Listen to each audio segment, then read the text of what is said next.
All righty. Everybody can see it? Sis, can you see it? Yep, I can see it. Okay. All right, you guys. I titled this Discharge That Shit. Because at this point in time, it's time to discharge some shit. Okay.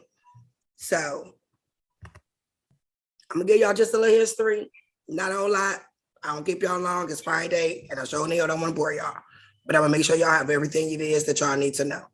So the legal definition of discharge under banking, because we all know who've been in this for a minute, that depending on what title you're in, depending on if you're using a USC, a CFR, the definition could be different.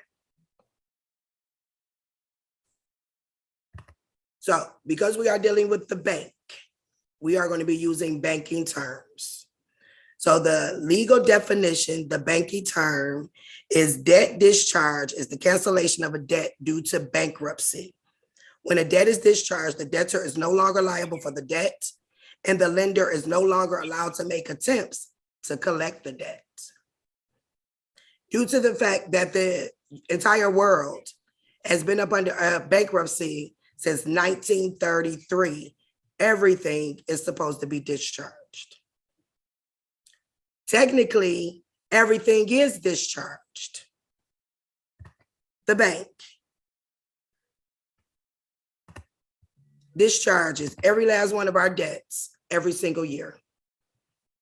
They do it quarterly, and then they have to turn in the previous year's forms by March the 31st of that next year. For example, all of the debt, car contracts, bills that you paid last year, they had to discharge that debt, filling out a 1099-C form through the Treasury Department by March the 31st. Unfortunately, because we have signed over fiduciary duties to the bank, if you look at any of your contracts, not only did it say you give them security interest, it also said that you can keep the proceeds. You don't believe me, pull one of your car contracts or pull your any contract. It will say that you gave them the option to keep the proceeds because you were not understanding or you didn't read it. We all know that they use different type of language on us to make it appear that we owe something that we truly don't. So everything is automatically discharged.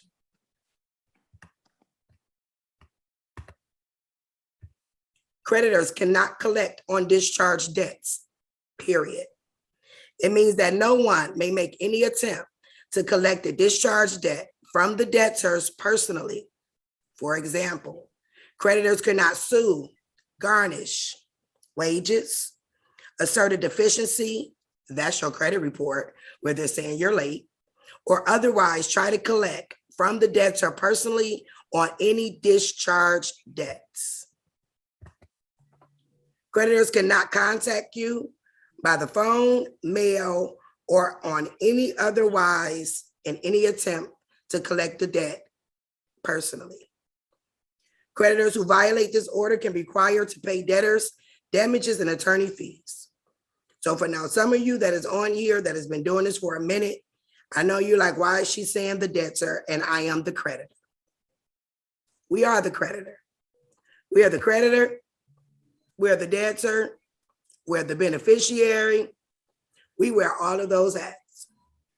But in the same token,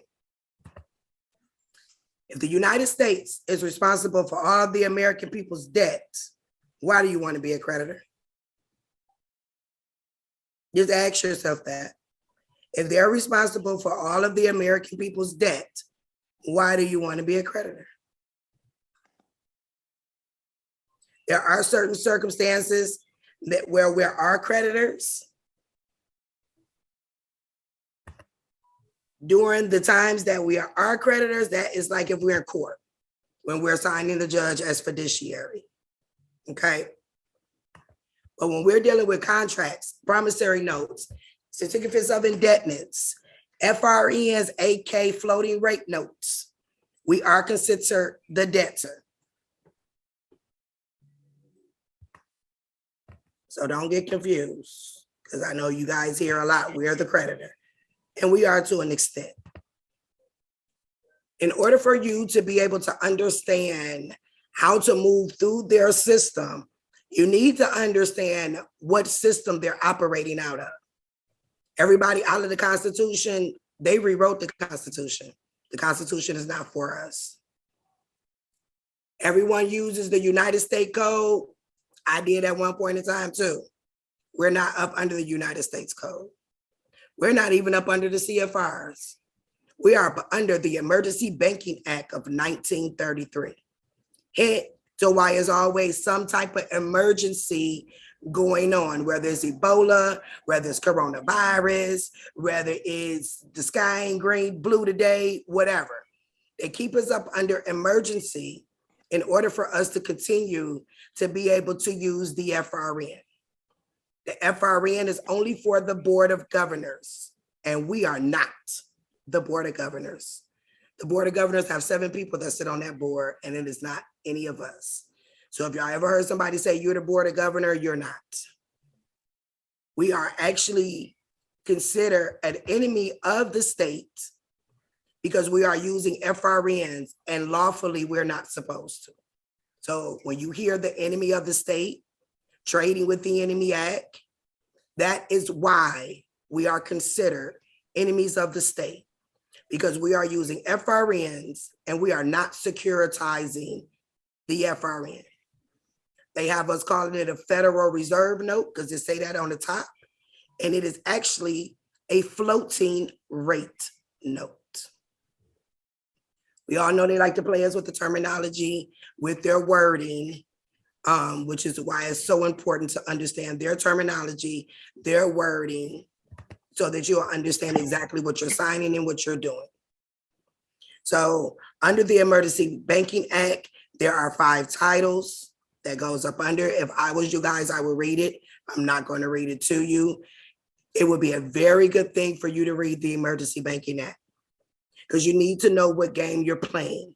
You can't go to Uno with trump cards.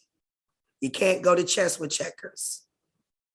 So when you find out what game they're playing, you'll be able to join the game. This system was not created for us to beat it. You can't beat this system, but you can absolutely join it. There's nothing stopping us from joining it outside of a lack of knowledge, which I hope to give you guys today, and I hope you further it some after this call. So the Emergency Banking Act is where the authority was given to the comptroller. And if you guys notice, you got a comptroller of currency in every one of your states. We also have one up in Washington. It gave, the Emergency Banking Act gave the presidential authority through the banking crisis. There are 4 key players in this game, as I call it. You have us that sit at the head. You have the bank, which is the middleman, because the only way to get to the Treasury is through the bank. Okay? So you got us, you got the bank, you got the Treasury, you got the post office. For everybody that knows and don't know, the post office runs everything.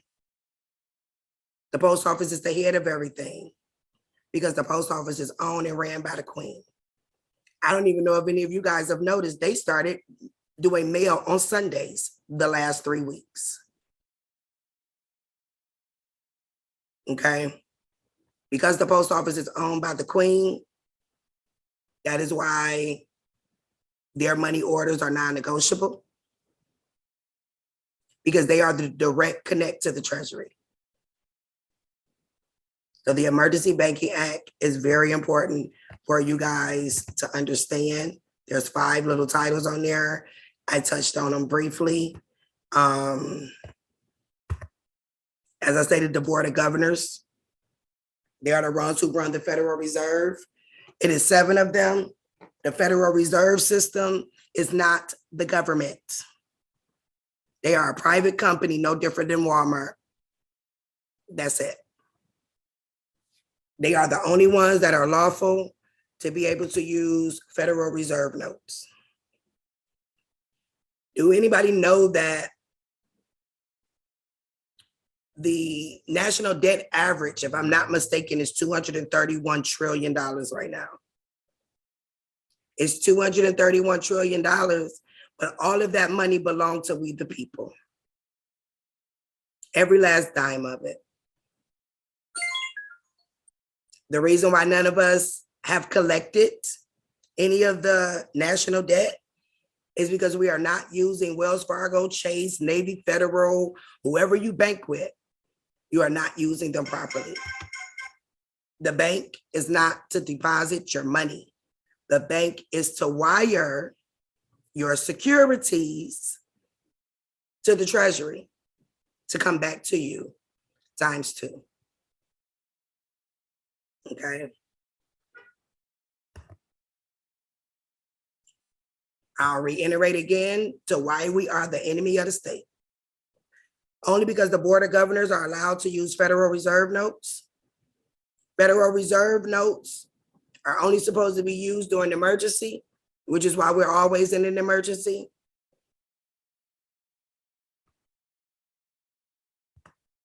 And they try to keep it that way.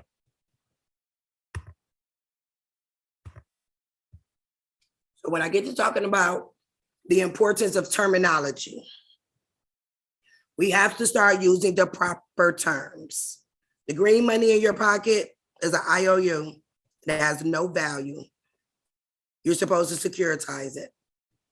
You're supposed to take it to your bank and tell them to wire it to your TDA account, which we will go over how to get your Treasury Direct account.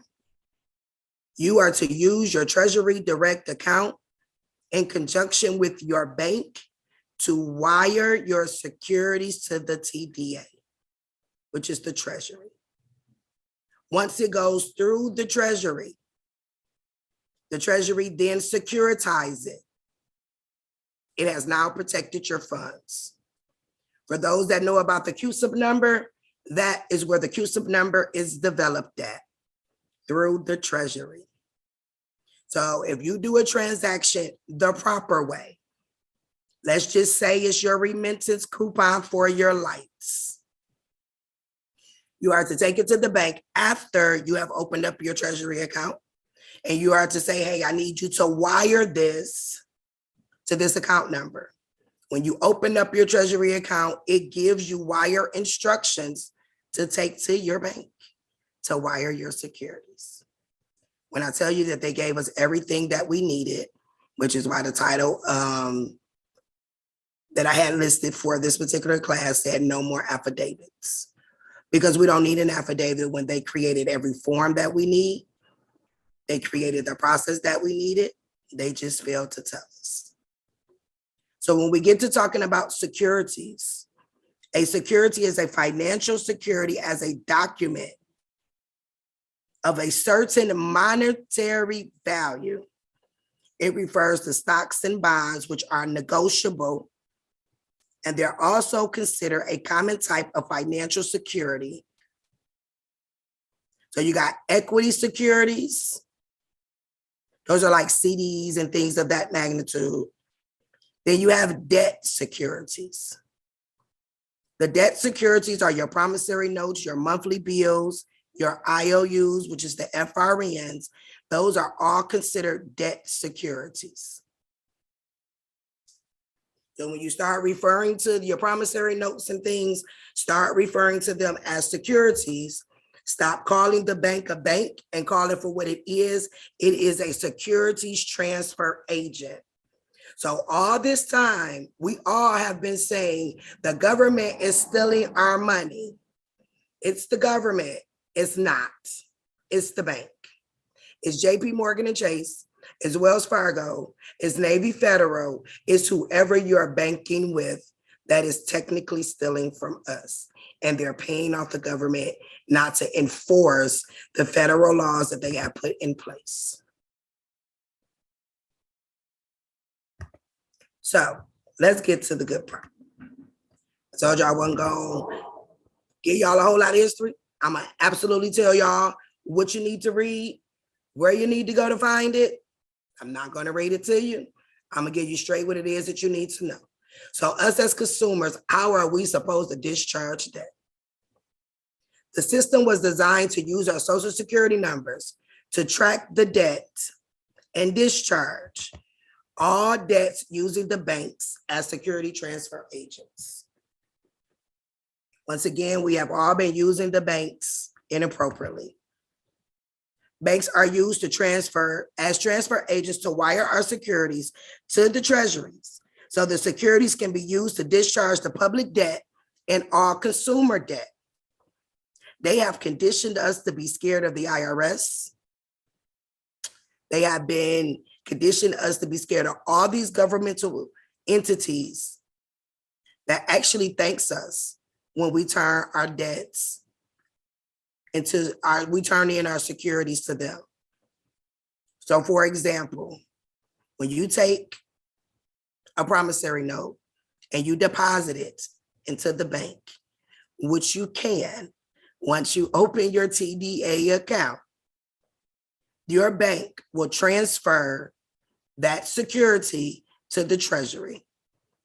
The Treasury will then develop a QSIP number that they can trade on the international auction that is on the Treasury Direct account. The Treasury thanks you for helping pay off the public debt by giving you back 2 times that amount. So if you have a promissory note that is $60,000, when it goes through the Treasury and it comes back to your bank account, it'll be $160,000.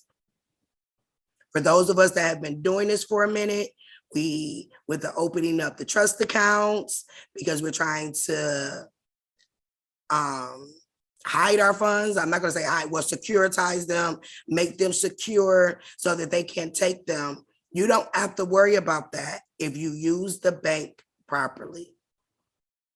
As long as it becomes securitized, you're fine. So not only do you get 2 times the amount back, now you also have that QSIP number that you yourself can trade on your own TDA account that gains interest. If it's a regular like bill, those gain interest every 4 weeks, which is why you get a dividend check every 4 weeks. Because we all know, if you don't know, your lights, your gas, your water, that statement that you get with that check connected to it is a dividend check from the interest based off of the account. The top portion of that statement is actually the bond itself. So when you have people doing accepted for value, it's a check. What are you doing accepted for value for? You're supposed to deposit it. I know some people have tried to deposit their remittance coupons and they couldn't. You did not have the proper account open for them to wire your security, which is the TDA account. Okay.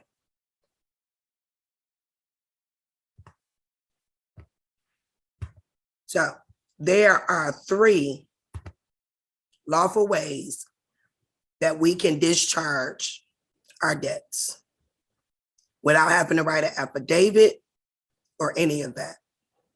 The first way, if you already have a promissory note, so this goes for a mortgage, it goes for a car contract, it goes for a rental lease, it goes for child support, because that's also a contract. That contract is a security because it's an instrument. Your promissory note is an instrument to be deposited. We were not supposed to autograph it. We were supposed to endorse it like a check. So of course, if you got a car contract, you only have a copy of it. So now how do we turn that copy into a commercial sheet of paper so that it can be endorsed and turned in? You do that with bonding paper. So the first step on how to endorse your promissory note is that you're going to need to find the trustee and the indenture trustee. The trustee and the indenture trustee is going to always be a bank. Always. The Indenture Trustee Act of 1939, if I was you guys, I would look it up. That Trustee Act tells you as the beneficiary the lawful duties that you can tell the trustee to do on your behalf as the beneficiary. The lawful definition of beneficiary is the enjoyment of all wills, contracts, and trust. The only thing we're supposed to do is direct. That's it. So the first thing you want to do is find the trustee and the indenture trustee. You will be able to find them on the securityexchange.gov website. You will look for the 10K form or the 8K form. And I'm going to tell you now, they're not always easy to find. There's some people on this live that I had to make them look for one. One took, I think it took her almost 2 days. Another one took 24 hours. One was even about to cry because she could not find it. The securityexchange.gov, they have to list their trustee because every company is up under the Security Exchange Act of 1934. You might want to go read it. It'll tell you everything that they're supposed to do, including the discharge and the cancellation of every last one of our debts. Anybody who knows me know I'm a firm believer. You find their words and you use their words against them.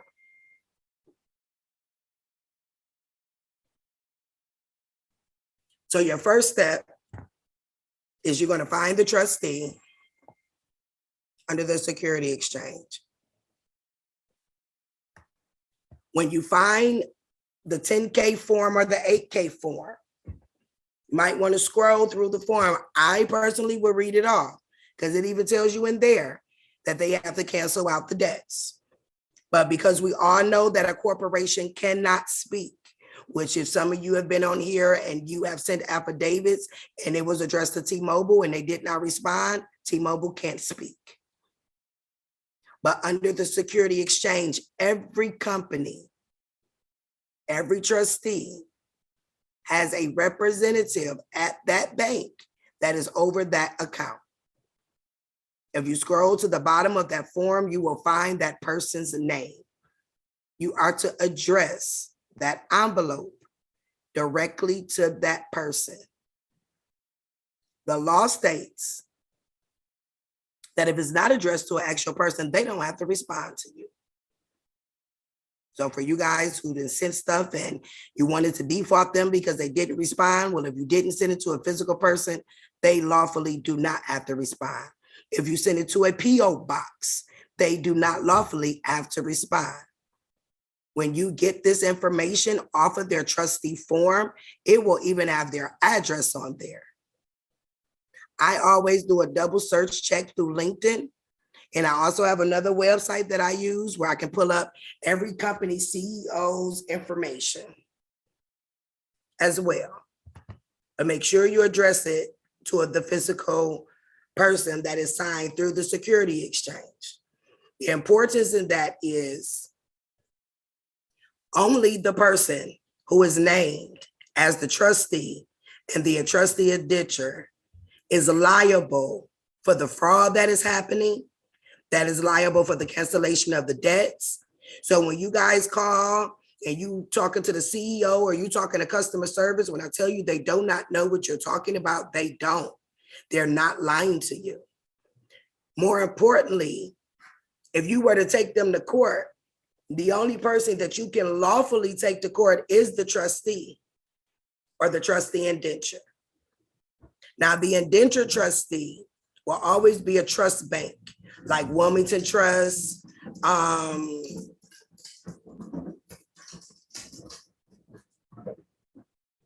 I'm sorry, guys, I'm sitting outside. Somebody was pulling their garbage can in. Like Wilmington Trust, you'll see Wilmington Trust a lot. You'll see Bank of Mellon, New York a lot. Wells Fargo got their hands in everybody's everything. They are considered the trustee because a trust can only deal with the trust. So the indentured trustee will be a trust bank because they are dealing with our trust, but the servicer will be a regular bank like Wells Fargo, Chase, Navy Federal, things like that. Okay. The second part, to endorsing your promissory note, you're going to reprint it on bonded paper. You can get the Southampton linen paper that's at least 30 weight or higher. Don't go past 32 because then you're getting like card stock. You don't want it that thick. You'll be able to find this paper at Walmart, Amazon, or any other office supply stores. You are going to reprint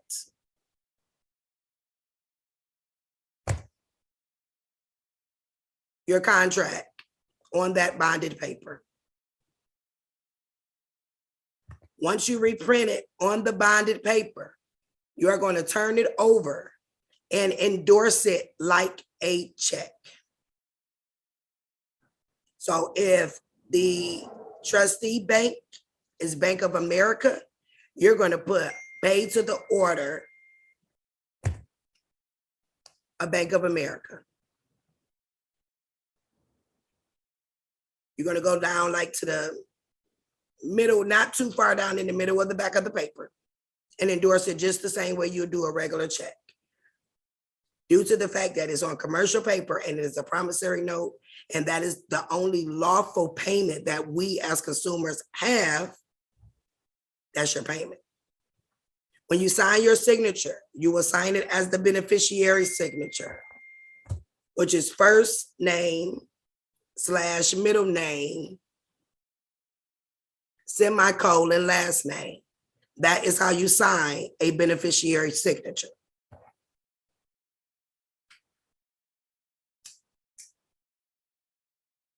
Now, the only thing that we are responsible for is the taxes. The taxes go to the Queen. The Queen can only take lawful funds. So what are lawful funds? The postage stamps. The 1 cent, 2 cent, 5 cent, 10 cent, $5, $10 stamps from the post office.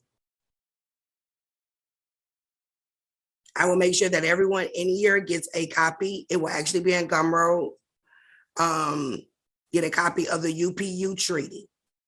Now they have some current UPU treaties out, but everything that they're operating under is either from the 1800s or the early 1900s. They put the new ones out to kind of throw us off. When you put your stamps on your contract, you're going to put one in the lower right-hand corner on the front. You're going to put one lower in the right-hand corner of the back. Any contracts over 100,000 needs to have $15 worth of stamps on the contract. So you can split it up and put a portion on the front and a portion on the back. You need to get these stamps canceled out. I know some may have seen it be canceled out by you writing your name across it with the date. I don't do that. Take it to the post office.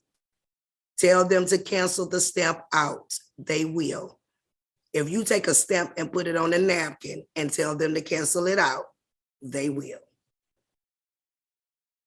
So you have endorsed, you have reprinted the contract on bonded paper. You have endorsed the contract like a check on the back. You have a stamp in the right-hand corner front, right-hand corner back. You have went to your post office and told them to cancel the stamp out.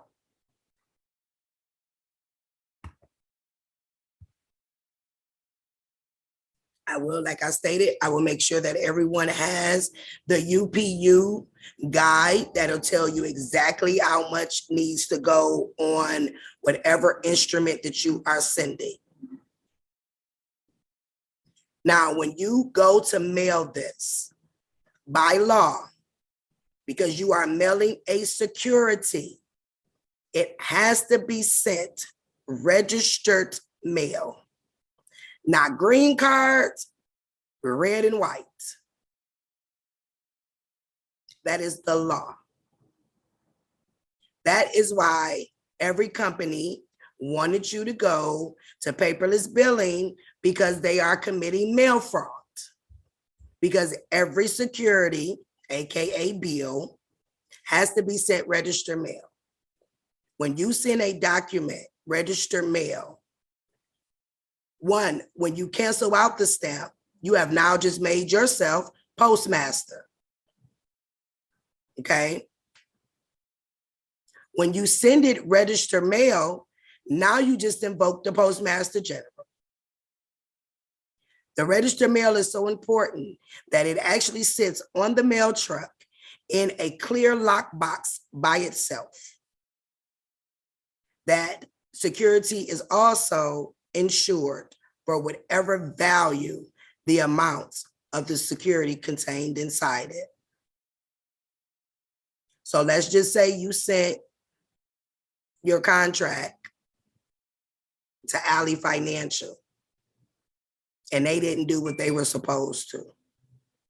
You know, you can now invoke the Postmaster General and they will have to pay you for whatever the value of you said that was in that package. That is why sending registered mail is so much better than green card. I never send anything green card. If you don't send it by the USPS, it has to be sent by mail that provides chain of custody. So that can be UPS or FedEx. Can also be used. I prefer using the post office so that I can invoke the Postmaster General if need be. That is all you have to do for any car contract, mortgage contract. Endorse it, stamp it, send it. Make sure you make copies of everything that you send, and everything will always go to the trustee, not the registered agent, not the CEO, not the PO box. It will go directly to the trustee.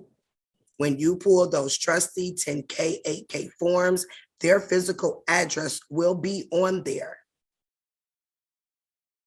Okay. So now let's just say you are sending a car contract. It's just not good enough for you to just be able to get it discharged off. Because whatever amount they say we owe them, they technically owe us, which is why the debt average is so high. So if you're sending your car contract to Alley Financial, I will also put an instruction sheet inside of the envelope. That instruction sheet will advise them to wire your securities through your TDA account. You open your TDA account under treasurydirect.gov. It takes about 5 minutes. You will have to connect your bank account to it. If by chance, when you go to open up your TDA account, if your credit report is locked, you might want to unlock it. If they're unable to verify you, because that is the Treasury, you will receive an email. Do not be alarmed. A few people have gotten it. It's just going to want to verify that you are who you are. If you run across that, do not fill out that form until you're at the bank. And you're going to have to find an institution that does medallion signature guarantee. Because those are Treasury forms, you cannot use a regular notary. The best bet is to go to Fidelity. PNC does it, Navy Federal does it, Bank of America does it. Wells Fargo no longer does it. Chase no longer does it. They actually got kicked out of the program. Fidelity don't give you any issues. When you get that medallion signature stamp, I will look at what color they gave me, because it now just ensured your signature, depending on which one you get. If you get a green one, it may be, I believe it's 10 million. So it just ensured your signature for $10 million. The form does tell you, do not get a regular notary. It does tell you that it has to be a medallion signature.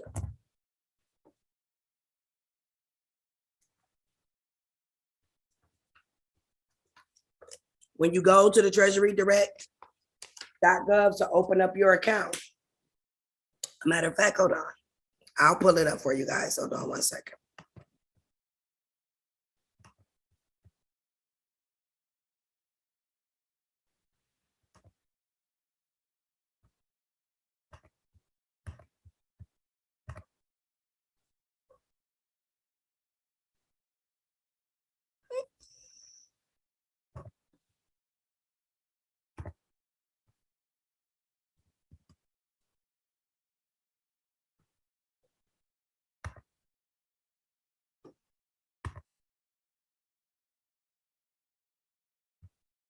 All right.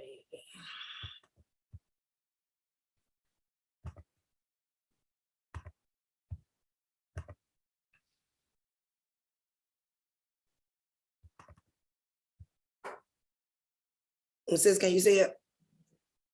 Okay, guys. So when you go onto Treasury Direct, if y'all want to go on there while I'm on here, because it literally will take you 5 minutes to open this account up. That way you can kind of navigate yourself around it. I'll give everybody a minute so that you guys can get on the Treasury Direct.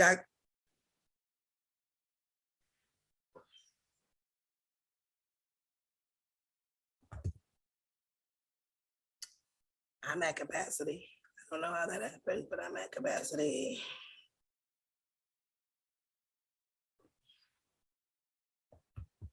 So when you get to the treasurydirect.gov, you're going to go right here to where it says, hold on, let me move this out the way, guys. Okay. So when you're on the home page, you're going to go to individual. When you click individual, you're going to go over here to the left where it says open my account. When you get to this page here, you're going to go right here. Of course, you're going to want to read this. It's just telling you the things that you need to have in order to open the account. You will have to link your bank account. Whatever bank account you're going to be trading your securities through is the account that you want to attach to this account. When you get to this page, you're going to go down and go to apply now. Because we're only doing individual accounts at the moment, the individual box is already checked for you. Now, if you were doing your trust account, then you'll go down to trust. If you're doing your living estate, you'll go there. If you are doing a Treasury Direct account for your business, you will pick whatever your business entity is labeled up under. Right now, we're only doing the individual of our straw man. Yes, you can have more than one account open. I have one up for my business. I have one up for me personally, and I have one open for my trust. So I can trade securities through every last one of these accounts. When you get to that part, just hit submit. Then you will put in your personal identifying information. Where it says give an account name, that is whatever you want to name your account. For a tax identification number, that will be your social security number. The rest of the information is your own personal information, and this is where you'll add your bank. You will check the box there, and you will hit submit. It will give you your account number and an email immediately.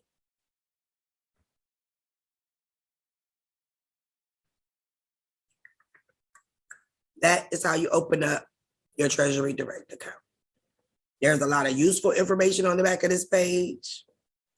There is also another spot that will tell you once you open up your account where it'll say sell securities, they will give you a routing number and your account number that you are to direct your bank to wire your securities through. Yes, and that does even include your green dollars. As we've been calling them Federal Reserve notes, they are actually floating rate notes. The reason they're called floating rate notes is because the rates float every single day. And when I say that the bank is getting over on us with that 0.1%, and the lowest amount that I've seen traded, oh wow, the lowest amount that I've seen traded is 4.52% on a daily average. Let me see.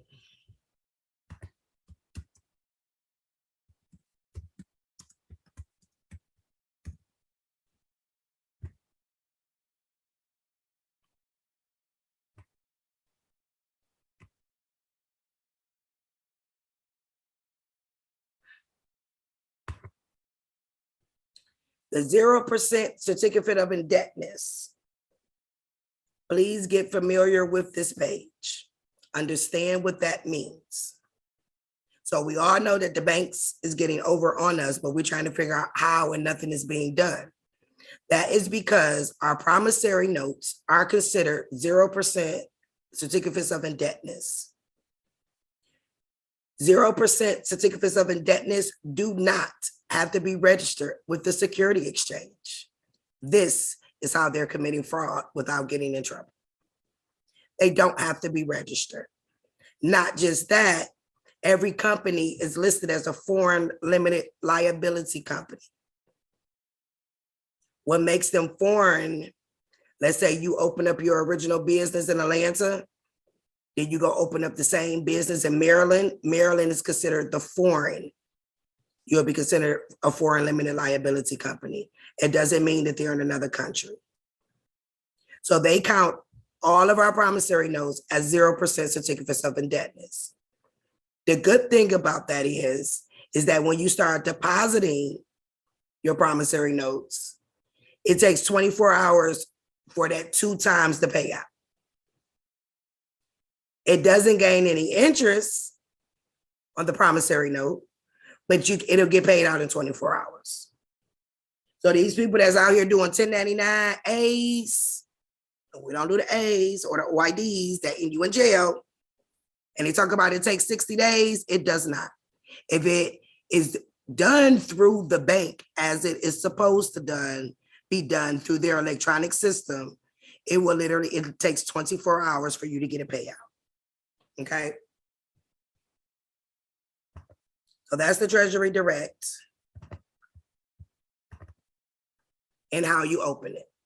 I got people waiting, but I'm at capacity. I don't know how I got into capacity. Somebody must be here, ain't supposed to, but hey, it is what it is.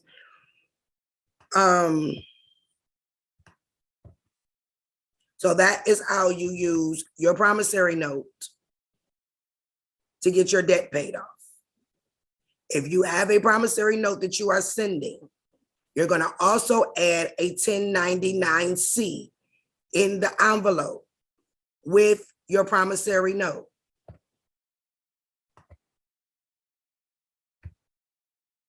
And I'm going to pull one up and show you guys the area that you are to fill out.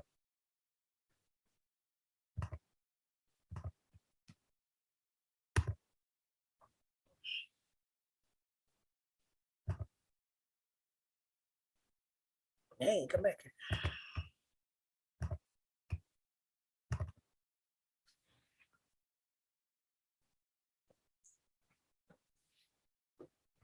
Okay, you guys see the 1099 that I have up? Okay, this is the only 1099 that I will tell you to touch. I don't do the A's, I don't do the OIDs. You guys can research it for yourself. People end up in jail. It is not for us to fill those forms out. But now the 1099-C, we can most definitely fill out. and you will send a copy to the company. Send it to the trustee. Everything that you're sending will always go to the trustee. Always remember that. The trustee, the trustee, the trustee, because they are the only ones that the security exchange will go after. They are the only ones who have the lawful duty to process these 1099-Cs for making sure that we get our securities. Everything is on the trustee. So when you fill out one of these to put in your envelope, the creditor is not the United States Treasury. So for everybody who's been put in the United States Treasury, that is not what you fill out. The creditor will be T-Mobile, Ally Financial, whoever it is that you got the credit from. That's where the creditor's name go. You will also get their EIN number along with the postal treaty.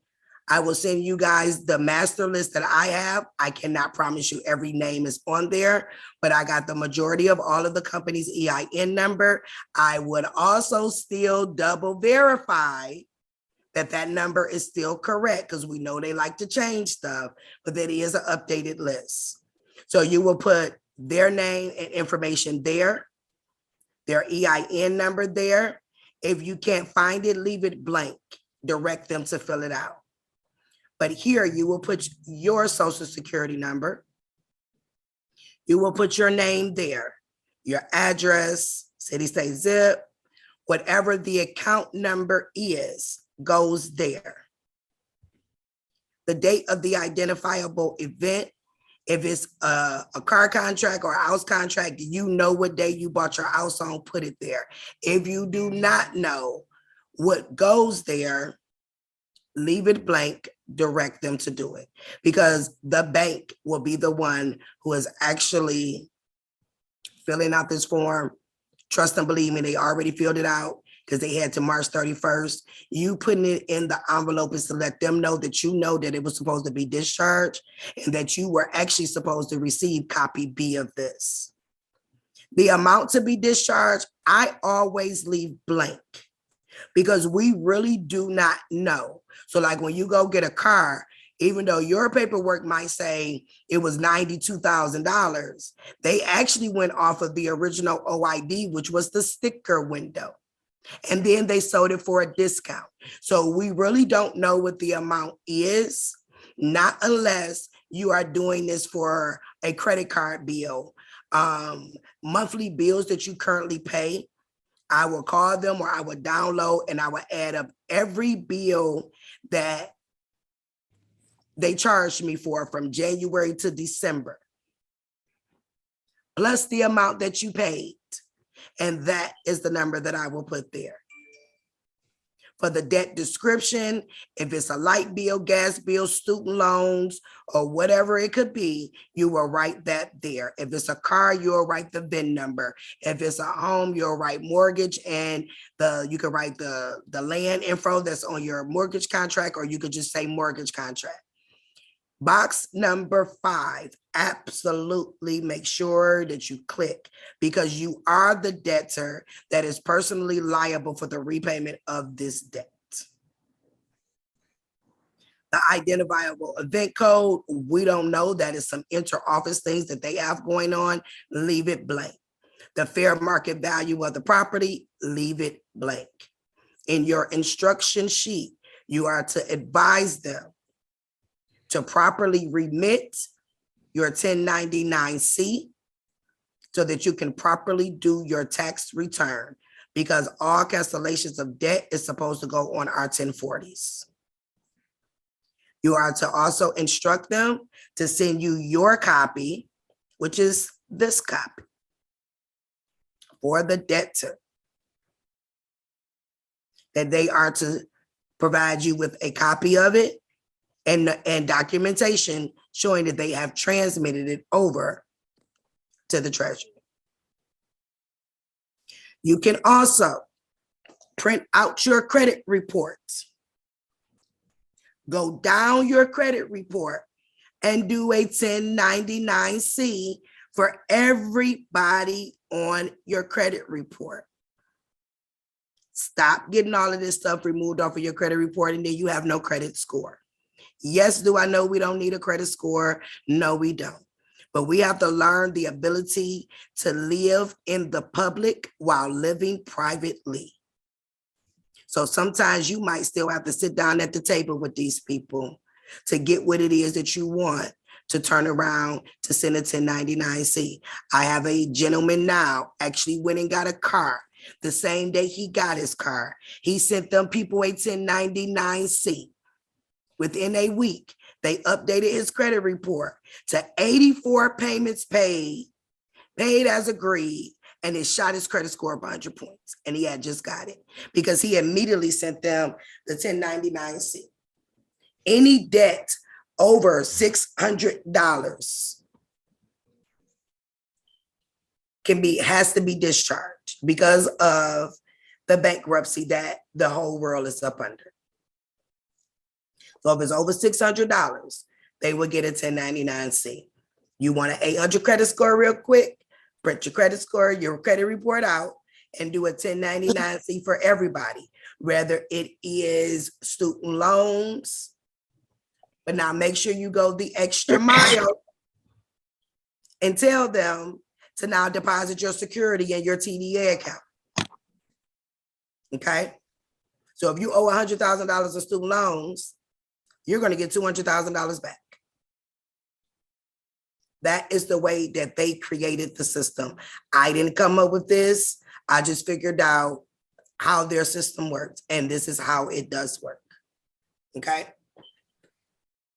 So that's the one discharge. I feel bad. I got 5 people waiting, but I'm at capacity. They waited too late.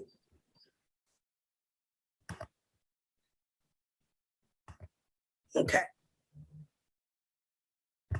So that's the 1099 discharge process. So we went over opening up your Treasury account, the importance of opening it. And for us that's been doing this a long time, I know y'all like, wait a minute, is that it? Yeah, it's really that simple. When I actually figured out their system, I kicked myself a couple times. I've been at this for 10 years. I don't know how many affidavits. Have I gotten a lot of results? Yes, because I don't pay bills now. None of my cars are registered now. But when I tell y'all, I had a lot of nights writing them affidavits and getting no's and having to do it over. When I learned their system and started using the bank properly, I don't even go to the regular banking side any longer. They're going to send you to the private banking side. I'm going to give you a private banker. You will do everything through that banker when you set yourself up properly. Okay.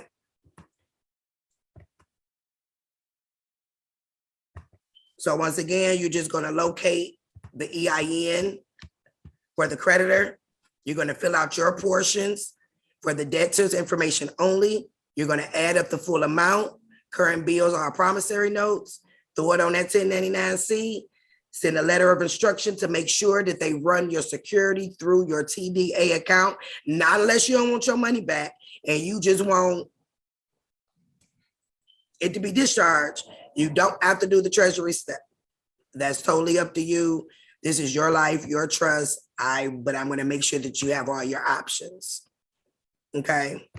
The next way to discharge is through an international bill of exchange. Because everything that we are doing is international, the International Bill of Exchange is authorized under the UPU Treaty, which is the Postal Treaty. You can create your own International Bill of Exchange to pay your bills with. I will make sure that you guys have a copy of what one look like. You can Google what a copy of one look like.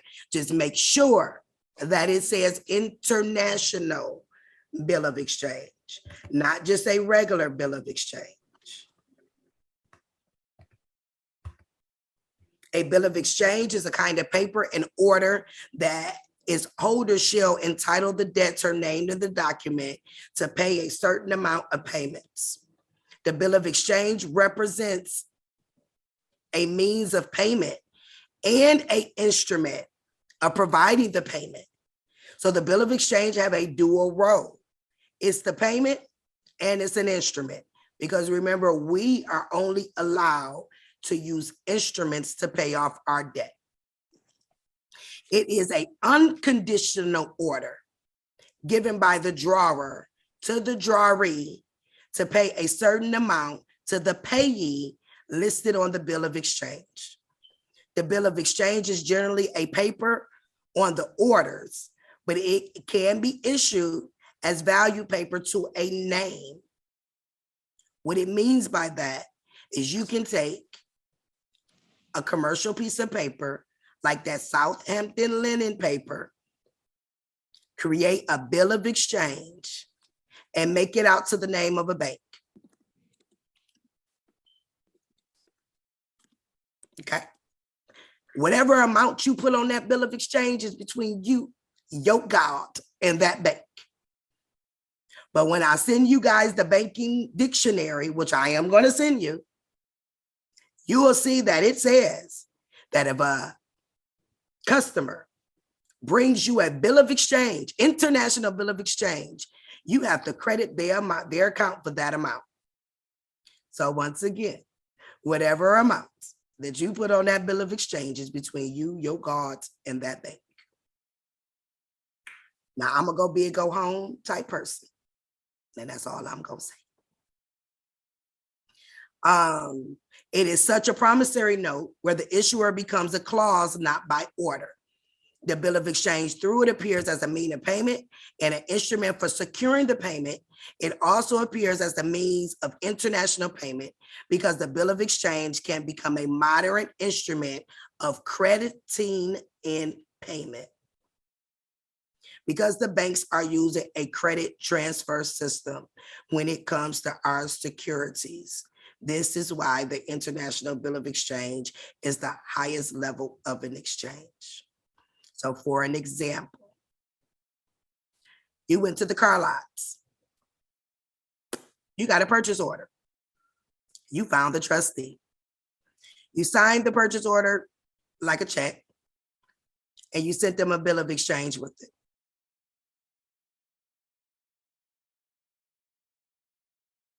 I think y'all know the rest. You can take up a bill of exchange, create one, take it to your bank, and tell them to deposit it. They will take it. If you don't want to do, always put your postal stamps on any of your contracts, but as a second guarantee, you can add in an additional international bill of exchange. This is something I wanted to say. When you are doing the 1099-C process, in your instruction letter, you make sure you request that they give you back your tender. Make sure you use the word tender because you have sent them the wrong tender. You sent them an IOU, and by law, you have actually not paid your bill. So I get a little sarcastic sometimes with these people. And I be like, oh my goodness, I just realized that I have not truly paid you. So here's your payment with the promissory note. And I need you to run back all my FRNs, my floating rate notes, however you want to call it. They do give it back to you. Okay. I will make sure in the file section, I'm gonna see if I can make this a little bigger. Hold on. This is an example of a international promissory note, an international bill of exchange. You can make it negotiable or non-negotiable. Just know that if it's negotiable, the bank is going to sell it. And that's fine. Let the bank sell it as long as you tell them to make a beeline in your TDA account, okay? Whatever you do to the bank, make sure they beeline to your TDA account so that you can get 2 times the amount. You can stop being an enemy of the state, okay? And you can enjoy the fruits of your labor as a beneficiary, okay?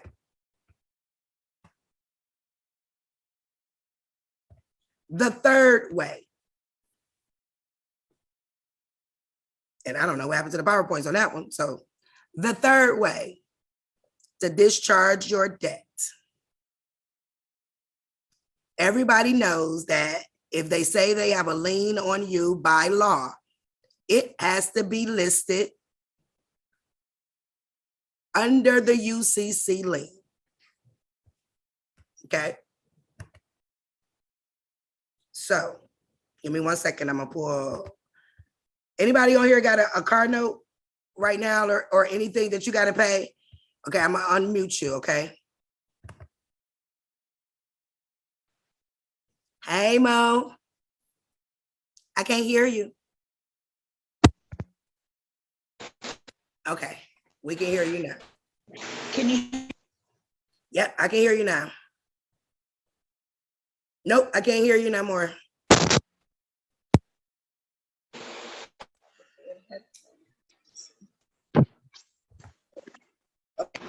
How about now? Yes, I can hear you now. How are you? I'm doing well. Greetings, everybody. Am I going in and out?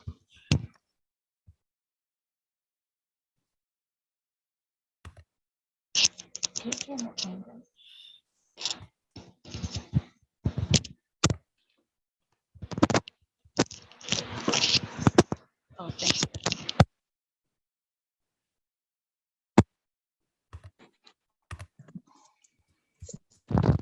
Okay, can you guys hear me? Yeah, we can. It's just a Now little you can hear choppy. me? Okay. Yeah, I can hear you now. Okay, great. Okay. So you have a current car note? I do. Perfect. Okay, give me 1 second. Let me pull up something. I want to show you guys something, okay? Okay. Give me 1 second. What state are you in? I'm in California. Okay. Oh, you know what? I don't know where it is.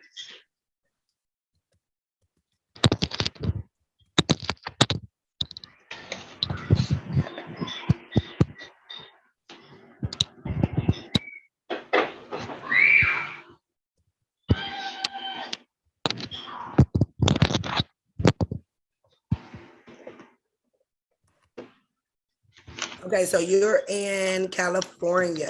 Give me 1 Yes. second. I'm gonna share my screen again. Oh, I can't let you in. I'm sorry. I'm sorry. Can't let you in. Somebody gave up my.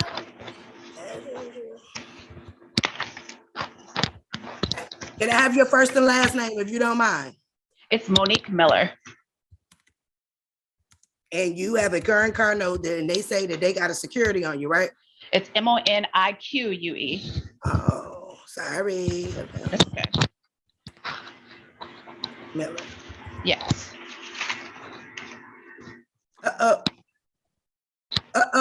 You see that? What'd that say? Did I spell your name right? Yes, So that's your name, right? it is. And you're in California, right? Uh-huh. And they say they got a lien on you, right? Well, they just like saying, I got the card, the contract right here for the card. No. Oh, yeah. Guess what? The law says, if it ain't in the UCC system, because we are up under the UCC laws, they don't have a lawful security against you. Wow. So now you say, what's my next step? Yes, what's my next step? All right, then. Yes, And this goes ma'am. for anybody on here. You have to look in your particular state. It has to be in your state, wherever. If you moved, if you got the car in Florida and you moved to Atlanta, you got to go look in Florida, okay? When this pops up, and I'm telling y'all that it will, because the liens for everything, guys, was 21 days. They put them in the system long enough for the deeds office or the Secretary of State or the DMV to put a lien on your title. You're going to order a certified copy of this from your state. There is a way that you can order it either online or over the phone, or if you're close to your Secretary of State in your state, physically go down there and say, hey, I just need a UCC 11. It's called the UCC 11 search. and you're going to give them your name. They're going to give you back a document certified that shows exactly what you see on this screen. Done. Okay.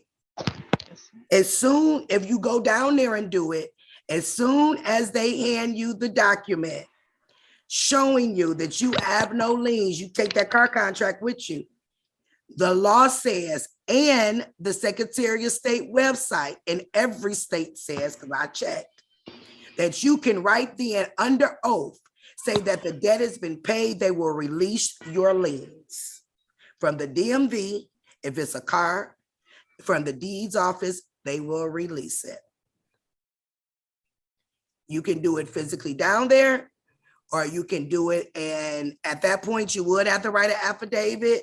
I ain't writing no more affidavits, but you can. And then you can mail it in. Because you know that there is no liens on your property, everybody lien your own items. Okay? You go back into the same UCC system. I'm gonna show you. Every state is different when it comes to the price. I always do one in my own state, and I also do one in New York, because New York is the head of all states. New York is the head of every last state. That's why the stock market is there, the UN is there, everything is there. I also filed it there, because once you file it there, it goes everywhere, including the paydex system. Okay. So let me show you Supreme Beam. I'll get to you in one. I'll get to questions in 1 minute. I promise y'all I'm gonna get to everybody question, because I know y'all got them. So when you go to lien your own items, let me show you guys how to do a UCC. You'll go, so I'm on California. So you'll go down to file a lien. You will be filing a UCC1. Theirs in California is very cheap. It's $5.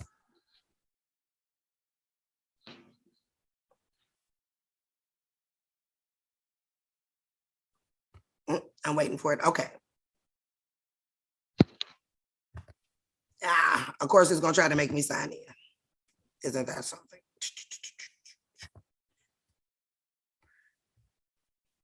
Let's see how long it's going to take me to make an account real quick.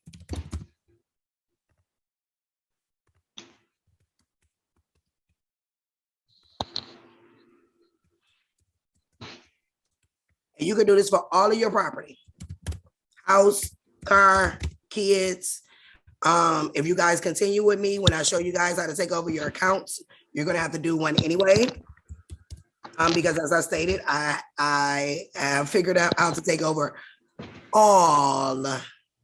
every last one of our accounts.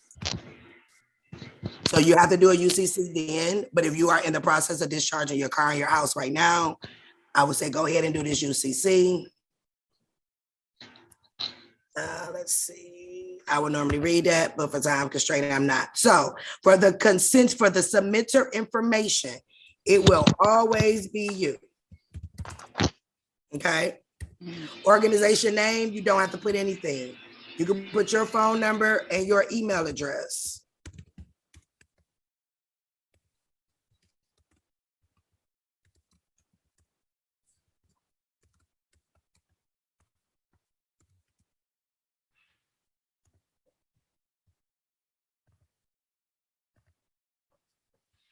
Okay. So now for debtor. Okay. Now, when you do the submitter, that will be you in your upper lowercase. The debtor will be the all caps. So you make sure you write it in the all capital letters. Okay. Put the address and all that good stuff in there.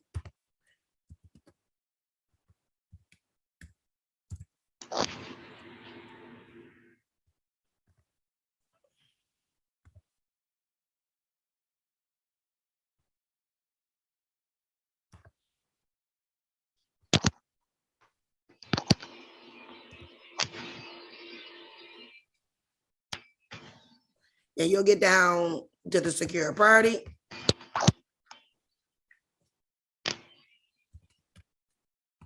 That's where you'll put a name in. You'll put it, the secured party is the all caps. So you'll put that there. And I will make sure you guys have a UCC example for you guys who've never filed one. I will make sure you guys have an example as well. Now for the collateral, this is where we wanted to get to. If you're holding it in trust, you'll put the trust. But right here under the description, in your case, Ms. Monique, you will put the VIN number, the make and the model.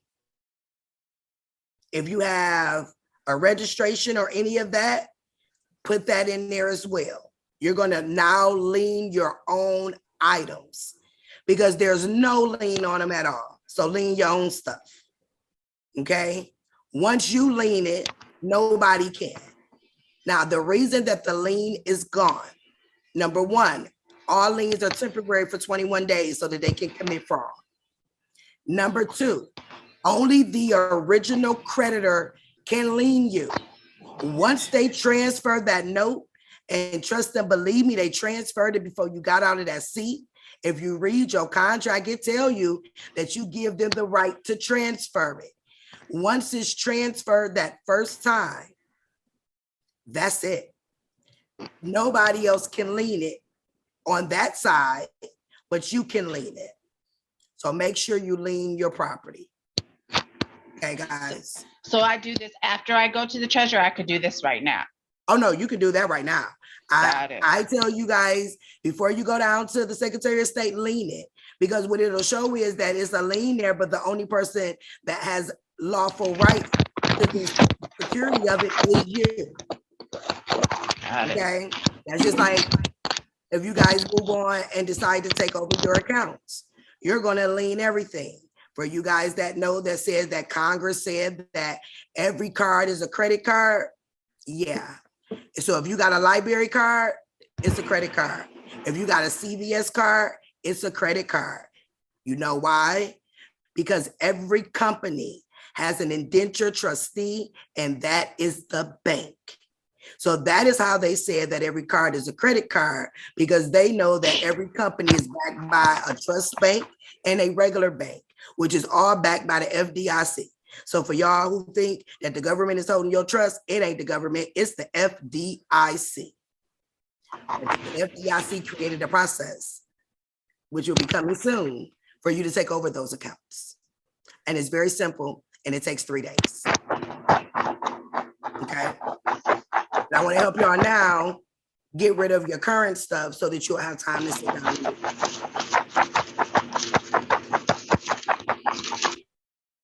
So that is the third and final way to lawfully, based off of their rules, not Tamika's rules. This is their rules. And y'all ain't heard me say not an affidavit once. I was not playing when I say the day of the affidavit of truth is over. It's over. Okay. So y'all 1099-C every single company. Fill out your portion, send it in. They direct them. You guys are the beneficiary. Stop saying the creditor, beneficiary. Beneficiary. We are to have the enjoyment of all wills, trusts, and contracts. That is Congress' definition a beneficiary. So for those of us that's been in it for a minute, we so used to saying we the creditor, scratch it. That's why my name on TikTok is Life of the Beneficiary. We are the beneficiaries. And what I'm going to do is to show y'all how to live like a beneficiary. And as beneficiaries, all we do is direct. We tell them what to do, how to do it, when to do it, which is why it's important that the Indenture Trustee Act of 1939, you guys read it. That is your playbook on what you can tell them what to do. They gotta follow it, because when y'all pull those trustee forms, you're gonna see at the top where they said in compliance with the Securities Change Act of 1934, in compliance with the Indentured Trustee Act of 1939, in compliance with the Emergency Banking Act. That is why I've given you guys those. So for everybody that's reading Title 15, throw it away. Keep it in your back of your memory bank. You don't need it. You don't need it. You don't need TILA, because guess what? Even though TILA says that they in violation, guess what we did? Just like Miss Monique in that contract, she got in her hand, she signed it. She said she understood it. You can't be an Indian giver and go back now and say, oh, you defrauded me. No, you didn't read it, you didn't understand it, you gave it to them. That's why it don't work. Accepted for value don't work because it's a check. You supposed to deposit it. You only can deposit it if you got a TDA account open. For those of us that's been doing this a while, I know y'all like that just cannot be it. Oh, it absolutely is it.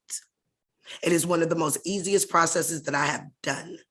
Because for y'all that know me, no, I don't bring y'all nothing that I have not tried and tested first.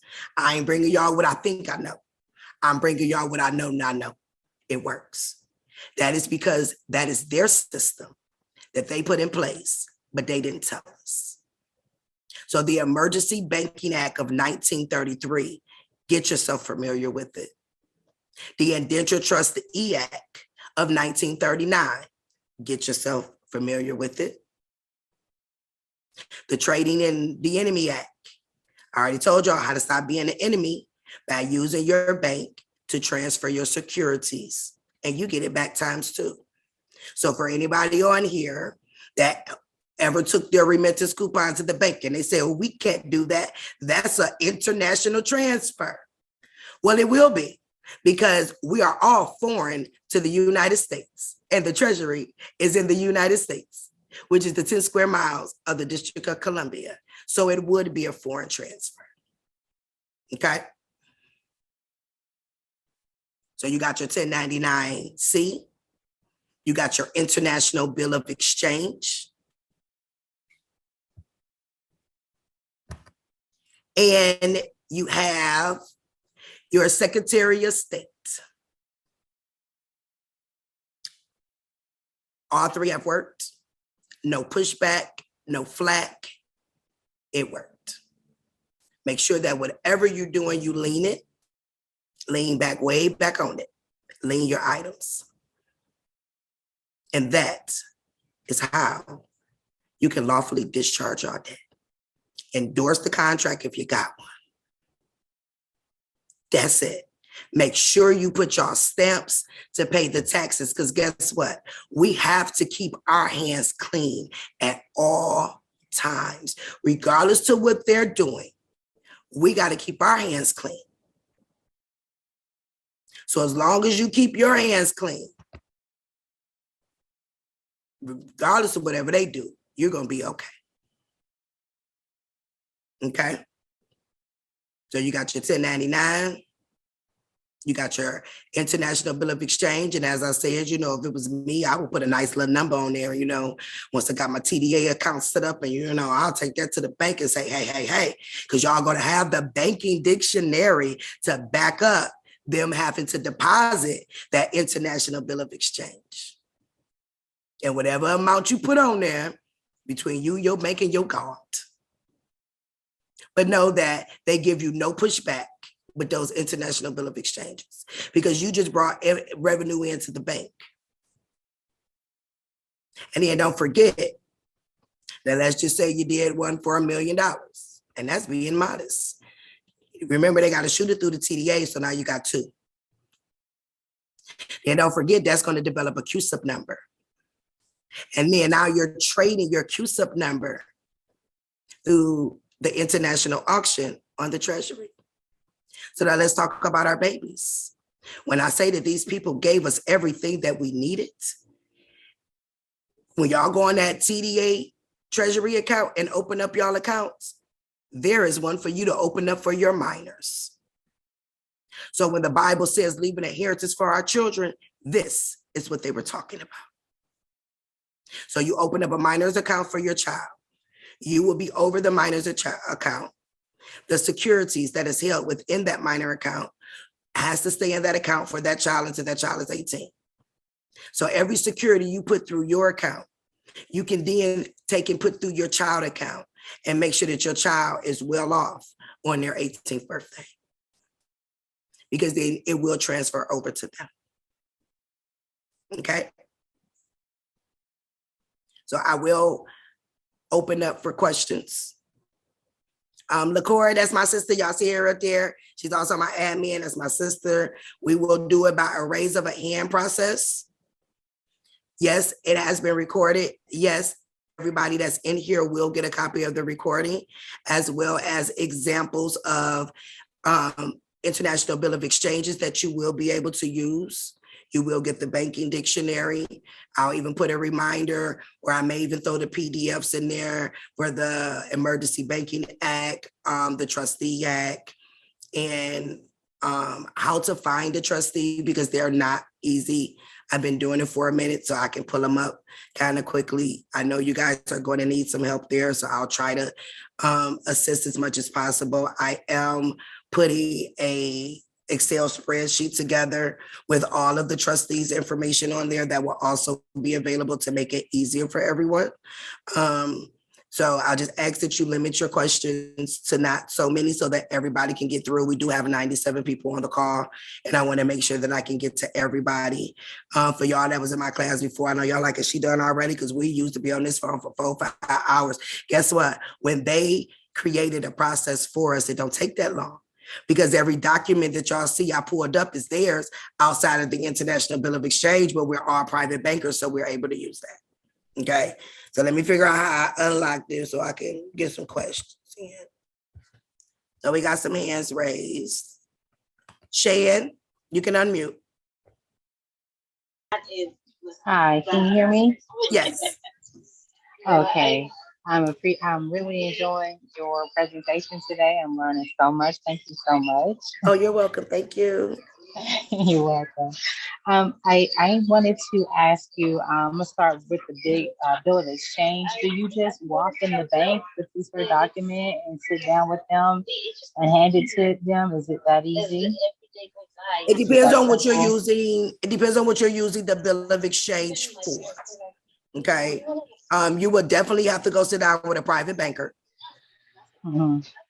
You want to make sure that your TDA account is open. Me personally, I sent everything register mail. You send what now? I sent everything register mail. Oh, register, yes. Correct, because I wanted to make sure that it got to the proper person. Because remember, the low people that's at the buildings that we can physically walk in and talk to, they have no idea what we're talking about. So I always send it to the heads so that they can get it. But I'm also in the process of taking over my accounts, so mine is done just a little bit differently. But yes, I will look up whoever the collateral securitized person for Bank of America or whatever bank, and you will send it directly to them. Make sure you send collateral it to the collateral securitized person. Correct. Okay, for my bank. Yes, and I do bankruptcy. All right. Thank you. Yeah. So, and so when you had went to the liens, when you went to the liens page, you were filling out some of those line items.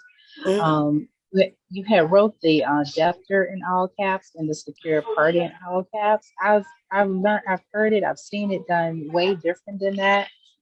Can you explain that part? Because what I had learned was that the secured party is the creditor, not the debtor. Am I correct?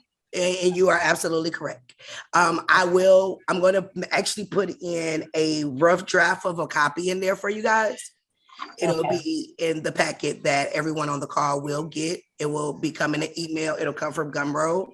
And it'll be within that packet. It will be an example in there, but you are absolutely correct. Okay, so that is correct. Yes, ma'am. Just make sure that when you're doing the 1099s, that you don't put yourself as the creditor. You put whatever company it is, and you're always the debtor. But when you're leaning your own items, yes, that is the correct. Okay, so when we're doing like the 1099-C, we are the debtors. Yeah, That's that is you know, correct. that's the, okay, because that is something that I have not seen anywhere on any platforms. They've always said that you could That either they, the they treasury. and I'm gonna tell you what happened to their forms. Okay. And I can show you this on the IRS website. It went to Okay. the privilege department for them to start doing a criminal investigation. And I will show you where it says it on the IRS, what happens to it. They may even allow your first couple 1099As and OIDs to go through so that you can get the money, so that they can Okay. put the fraud against the government on you. There's a young lady right now in federal court for using those 1099As and OIDs because they are not for us to process. And for those people that have now processed the one this year, so but it went through, they didn't even realize that the government actually changed their system to where the companies have to use one particular system now with a certain code that only the company has to even transmit them. And I feel very bad for everyone who jumped on that bandwagon and did it, because they're going to jail. Yeah, because I was about to jump on the bandwagon and put the creditor as what is it? What did I say? The creditor. Yeah, is the the creditor as corporation. the United States Treasury. Yes, that's what I had, because those are the only examples that I have seen where the creditor is the treasurer. And they're not. And see, this is where a lot of people messed up at, is because they want to keep saying, I'm the creditor, and to a certain point you are. But that's not how the transaction went. So let's just talk about a car contract. When you went in there to get that car, when the finance man went in the back, when they called the bank to fund you, the car dealership asked for that money. So then the bank said, well, what do you have as collateral? They say, well, I got this Shan out here that's about to sign this promissory note that once it mature in 9 months, is worth this much. So you actually co-signed for the dealership to get that loan. So whatever place you went to would be the creditor, and you would be the debtor.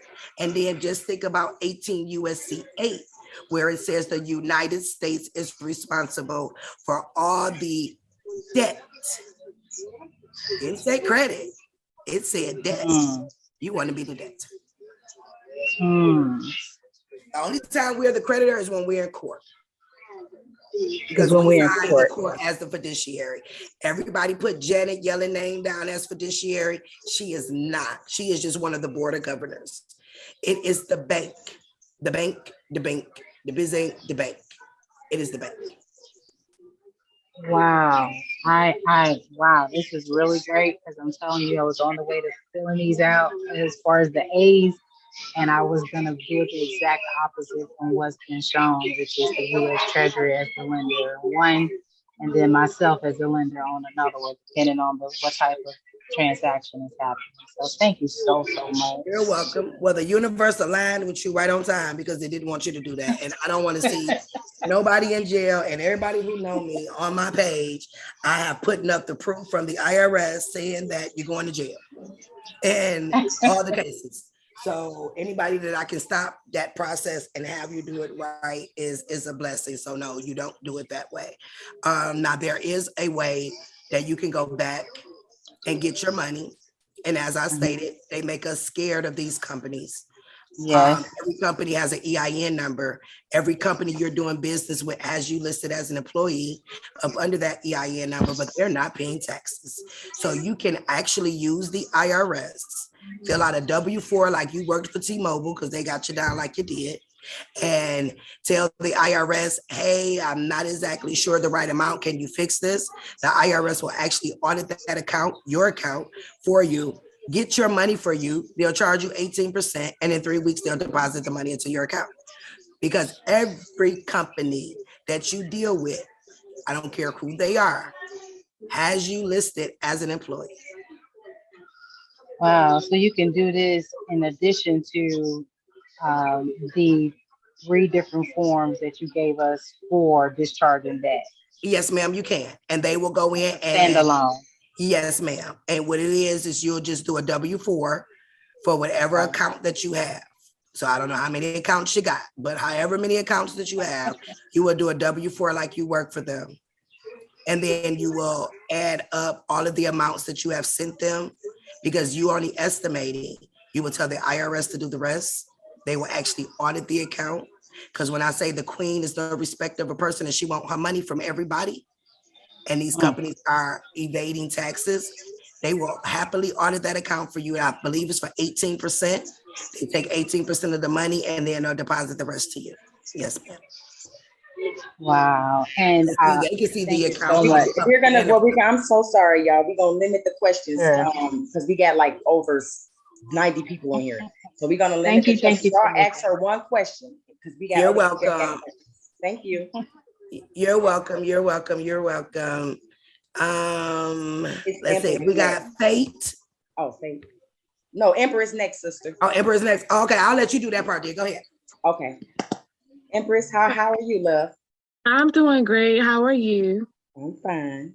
All right. So my question is, shoot, I'm trying to pick one. I wrote it down. All right, I'm gonna do lease agreement. Okay, so I know she said that you're gonna print it out on bond paper. But you have it where as though now that they are having you sign them electronically, right? So I'm gonna go to them because I'm in my current lease, but I know like the renewal is coming up or whatnot. So I would just have them give me the lease via paper in my hand, and then I would go. They because most people are using like that Rent Cafe or something, even though you signed electronically, because that's the new electronic law. You are able to print out your lease. Just print it out on bonding paper. Got you. Yeah, you should be able to look in your back office and pull your lease out off of your online portal. Now I'm gonna tell you with that one, with your leases, it is 50 cents worth of stamps, pays up to 3 years of your lease. If it's a corporate landlord, it has to be a corporate landlord, someone who has access to the Treasury window. It is. Yeah, you endorse it the same way, and you put 50 cents worth of stamps for all of your payments that you paid last year. You're going to put all of that on a 1099-C because they've already done it, and you're going to direct them to give you all of your money back. And if you're smart, you'll tell them to run that security, which is your lease, through your TDA account so you can get 2 times the amount. But 50 cents does pay that is up to a 3-year lease. It is in the UPU treaty that I'm going to make sure that everyone has a copy of, because everybody needs the right UPU treaty. I think people are using like the 2000. No, we got to go back to 1883.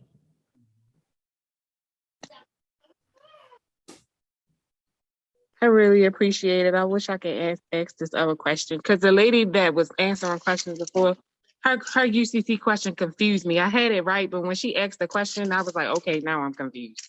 Go ahead. I'll let you go ahead. Go ahead. So the UCC on the secured party, it's supposed to be put in all caps, but the secured party as a creditor would be the name of the actual company, not our name in all caps. No. You're leaning your own stuff. So your uppercase, lowercase is leaning everything that your straw man is. That way you are the first party that if something happens, you'll get paid before anybody. Okay, so the submitter is uppercase, lowercase. Right, the submitter be uppercase, lowercase, who's ever submitting the document. Okay. And the debtor is all caps. Correct. Our all caps name. And then the secured party is your uppercase, lowercase. Oh, shoot. And nobody's a secured party creditor. You're either a secured party or you're a secured creditor. I am so tired of people, not you guys, saying secured party creditor. There is no such. You're either going to be a secure party or you're going to be a secure creditor. They have two different definitions. I will look them up. Thank So if you. y'all get somebody that say they're a secure party creditor, tell them they ain't no way, ain't no such, because it's not. It's either secure party or secure creditor. I appreciate y'all. Not a problem at all. And I'm gonna make sure I leave an email or do like a form or something. If you guys got questions that you can send them, and just y'all will have to give me like 24 to 48 to 72 hours to respond. But I think I'll set up something for you guys to be able to ask me questions that way. And Empress, for and just for everybody, Tamika is absolutely correct. I'm looking at the UCC financial statement right here. It says secure party's name, not secure party creditor, when you fill it out. All right, Amy BDC. I can't unmute her. Oh, there she goes. Am I okay? Okay, I too have a few questions, but this one is really quick. What if the contract, like Monique's contract, was kind of on that weird paper? Like, how do we get that transferred onto bond paper? Just put the bonding paper in your printer, or you can go up to FedEx. You can go to like FedEx and say, hey, I got my own paper, and they'll put the paper in there and you just print it out, just like you're doing a regular copy. Okay. Yep. Or you can scan it into your computer and then print it out that way too. Okay, that makes sense. Okay, and then we're leaning the birth certificate and social security card and all that stuff. Now that is done when you're in the process of taking over your account, which I guess I'll do a class on that, on how to take over your accounts. But if you are just like in a car contract, this is just commercial contracts. Correct. That's for the commercial contracts. If you're into one like right now and you're trying to discharge something, I would definitely add it on there. And then when we get to the portion where you're leaning everything, then you'll just do an amended, which is the UCC 3. Okay. Add it on there as well. Okay. And I have my last question is, you said on Friends in Law, like a while back, that there was a way that you could give back your driver's license and registration and get private tags. How do you do that? It is absolutely, you can. Any contract that you sign, you can turn back in. So you would just write up a letter rescinding and the driver's license. Okay. I will get a certified copy of my motor vehicle report because they are selling your information. But I'm gonna be honest with you, that's an account you can take over too. And that account probably got millions of dollars in it. Okay. So you can't take that account over. So I know the next question would be is, well, what am I supposed to drive with? You can get the international driver's license. I have one of those, but I need plates for my vehicle. Why? I don't know. Is it registered to the state? Not yet, no. Don't register. Mine's not registered. Neither one of mine are. Okay. I've never registered my vehicles to the state, and I actually have my MCO title. Oh yeah, I don't have that. I have access to those. Anybody that needed, y'all reach out to me. I do have access to the MCO titles to be able to give you, which is the highest title to your vehicle. Okay, awesome. Thank you so much. I appreciate your time. So Mika, can I ask Amy a question right quick? Mm-hmm. Amy. Yeah. You said you have an international license. I do, yeah. How is it working out for you? I tried to use it the other day when I got pulled over and the cop was not happy with it. He was like, just give me your driver's license. It'll make this easier. And I was like, you don't need my license, but I wasn't driving my own vehicle. I was like working. And so I just gave him my driver's license since I was operating in commerce. And he gave me a ticket, but I'm still going to get rid of it. I mean, I'm not going to pay the ticket. Yeah, with tickets, just get a certified copy of the case, put 10 cents stamp on it and return it. The case is over because it's actually a tax crime. Now, when it comes to the international driver's license, because you do have one, you're going to have to turn in the other one. Yeah. You can use your international driver's license in commerce. It's international. Okay. Okay. Just make sure you carry, so you have the full booklet that is in all different languages, as well as the plastic international license. So you have the permit and the license, correct? Because you have to have both. Yes. Okay. So because you have both, you rescind when you rescind your regular driver's license, you're going to send it to the head of the DMV and the head of the DOT. Of my state. Yes, of your state. Okay. And I will also send a copy of it to the Department of State in New York. Okay. And just rescind it. Anything that we sign, we can unsign. The reason that he wanted you to give your regular driver's license because he had no jurisdiction over you. Right, exactly. They only get jurisdiction when you got the regular license, but if you do a copyright of your name and do a copyright notice and you send it to everybody, the Attorney General, the Governor, the DMV, the DOT, all of the clerk of courts, you send them that, you're actually put on the do not detain list. And when they go to pull you over, even if you give them a regular driver's license, it'll say access denied, restricted. And that is how you get put on the do not detain list. Okay, it's to copyright my name. Yep, copyright the name and do a copyright notice. Okay. Yes, ma'am. Thank you You're so welcome. much. You're welcome. And just make sure you write down your driver's license number and stuff. So when you go to take over that account, you'll have the account number. All right, Victoria. Victoria, how are you? Actually, that is not my name. For some reason, I don't know why my soon-to-be ex-wife is on here. But anyway, that's another story for another day. Make sure you take over that. Make sure you take over that account too. The number on your marriage license, that's an account too. Take that over too. Take it over? Take you out. They trading on it. Why not? Oh, shoot. I didn't know that. Thank you. Thank you. You're welcome. First of all, thank y'all. Bless your life. Bless you.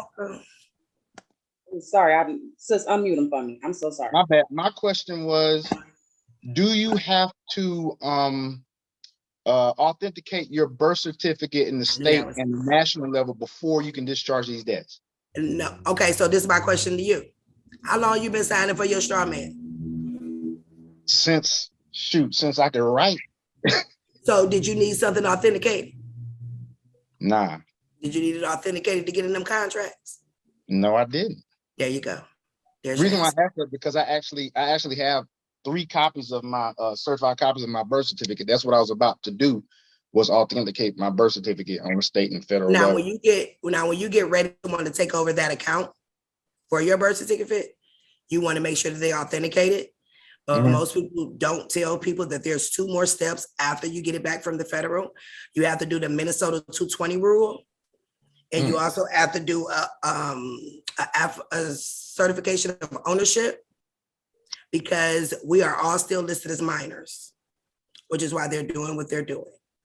Once you do the certificate of ownership and the Minnesota 220 rule, you now own the birth certificate and everything attached to it, which means the GMEI utility accounts, you are no longer a minor in the system. So those are the last 2 steps. For anybody that's on here that is already authenticated, you want to look up the Minnesota 220 rule and do it. Then you want to do a certificate of ownership as well. You want to get that on the record and you want to put it in the newspaper for 4 weeks. In the newspaper 4 weeks. Okay. I haven't even started the process yet. I just got my birth certificate. So I really appreciate you giving me that information. Not a problem at all. Make sure you get it done on the state level, then do the federal level. Okay. And then do the Minnesota 220 once it come back. The Minnesota 220 and the certificate of ownership. Okay. Thank you so much. You're welcome. All right, Ty Greg.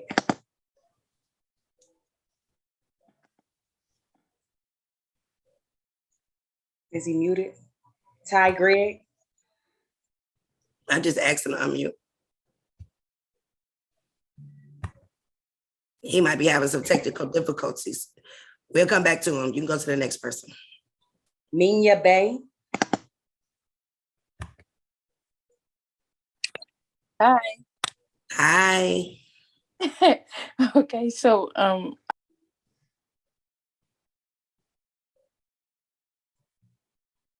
She went back muted. sorry. I don't know how that happened, but I'm sorry. It's okay. Okay, so I have I have a big car note. Like I have a Porsche, but I got it because my credit was really good from my credit union. Does that whole thing work with a credit union? Because I didn't get it from a dealership. Absolutely. It still works Okay. the same way, regardless of wherever you got it from. It's a debt. And it has a promissory note attached. The promissory note paid it. So you'll do it the exact same way. Okay.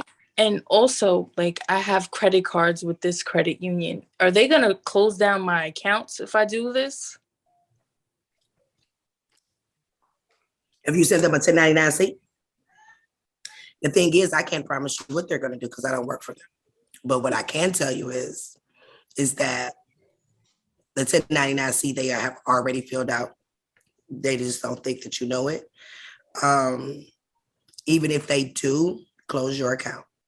It is never closed on the private side.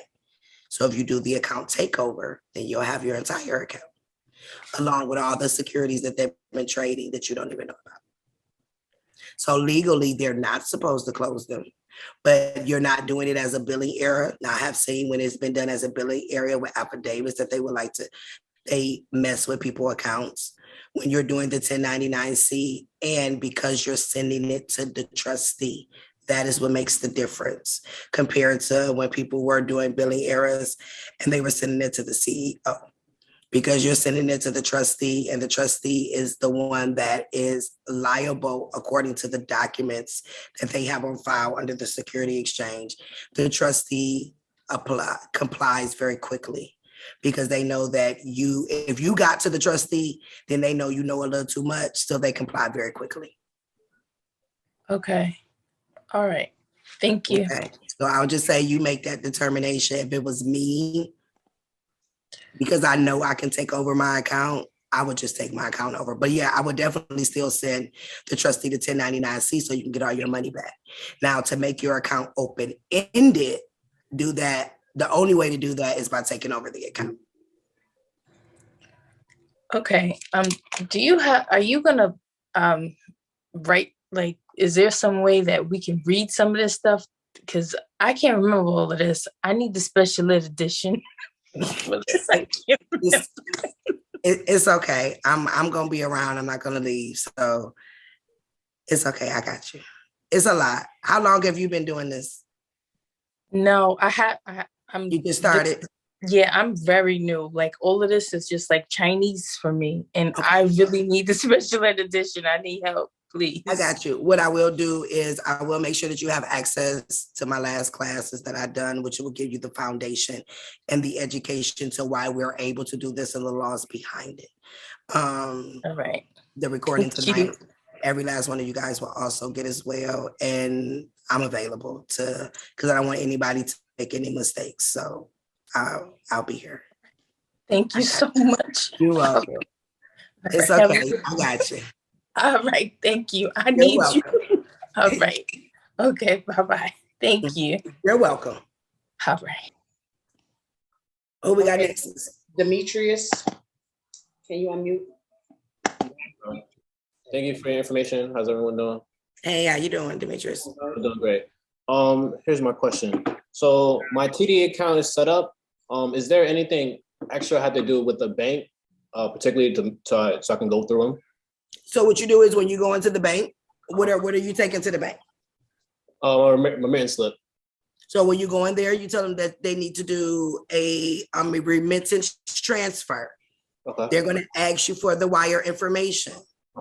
So the wire information will be the TDA routing number, which you will find on the TDA account, and your account number.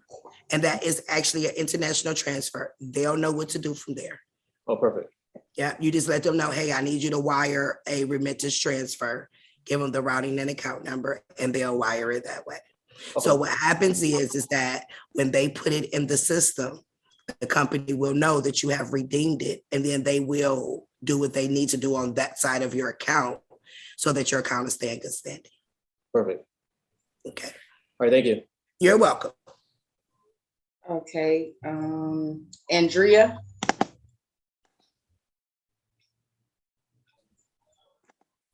Can you hear me? Yep, I can hear you. Okay, he actually answered one of my questions, so thank you, or asked one of my questions. My other question was in that first process that you were talking about, there seemed to be a split. You could either go the methodology of depositing your remittances to the bank, like the gentleman before me just talked about, or if you don't want to recoup those credits or get those funds back and just cancel or discharge the debt, rather, you can send it to the indenture trustee. Is that correct? So it's a path that you have to take, either A or B? Well, the thing is, every company is filing a 1099-C on you. So I will definitely make sure that they know that I know that they fill that out so you can get all your money back. As far as your current bills go, yeah, you can send it, take it into the bank and have them do it. You don't have to have an account at that bank for them to do it.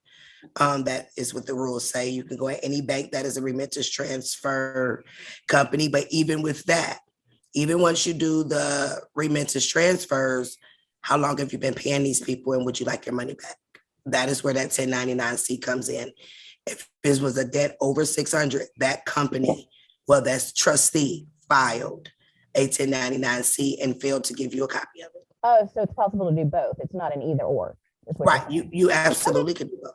I'm good. Thank you very much. You're welcome. Thank you, Andrea. Unslave Star.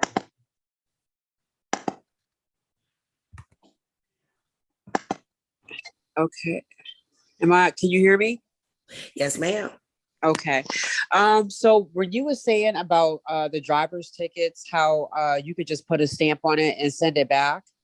Well, I had gotten pulled over and I refused to sign the citation or take it. I told them to mail it to me in the mail and they never sent it to me. That was over 15 days ago. They also, my vehicle wasn't registered, so they took the license plate. But to my understanding, isn't that like a form of credit? Yes, ma'am. It is considered one of your credit cards. Okay. And so because they never sent me the citation in the mail, do I need to just go online, print it out, and then put a stamp on it and send it back to them? Or how do I do that? It has to be a certified copy of the case. According to the UPU treaty, it has to be a certified copy, which means it has the court's stamp and seal on it. Okay. And so because I don't have that, you're going to have to go down to the it's in court the to get it. system. You have to go down there and get it. Okay, so I have to go to the police station to go pick up that ticket. Nope, you're going to have to go to the courthouse and ask them for a certified copy of the case. Certified copy of the case, okay.